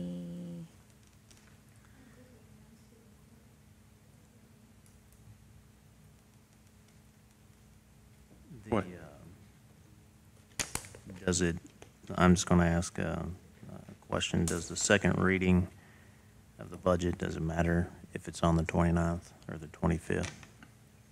Yes, because it's not been advertised. The second reading of it hasn't been advertised yet at all, because we didn't know when we were going to have it. And we can, if we have, Okay, well, now that brings up a question that we discussed earlier. Yeah. The advertised dollars that we had 540 something dollars for advertisement. well, we won't get those bills for these advertisements Until July. Yeah, Okay. until July. So the second reading of the budget amendment, we'll move that to the 29th. But we haven't advertised. Well, you don't advertise till after the second reading anyway. Okay. Usually we would advertise the notice of when the second reading was going to be. There's, As long as you announce it here, you're fine. And we Okay. announced it earlier. But now go back to the second reading of the budget. Could that be done on the 29th? I think if the commissioners are in agreement that that could be done on the 29th, then that's still prior to July 1. Yeah. You just Do it all at once. You just have a small window of opportunity for change there. So when we leave here tomorrow, we would need to be in agreement upon the It don't matter final to me. version. So what we have right now is scheduled special meeting on the 25th at 1 PM, which is for the second reading of the budget FY19. We have scheduled for the 29th, the special meeting, end of the year summary, and that's at 4:30. We're adding the second reading of the budget amendment, ordinance 2018-05. And then we just came out of executive session with the, well, that doesn't have anything to do with it. The admin code is going to be tomorrow after the budget workshop. It's confusing. That's what I've got in my phone here. Tell me what to do. And with that, is there a motion to adjourn? Second. All those in favor say aye. Aye. Any opposed? Motion carries.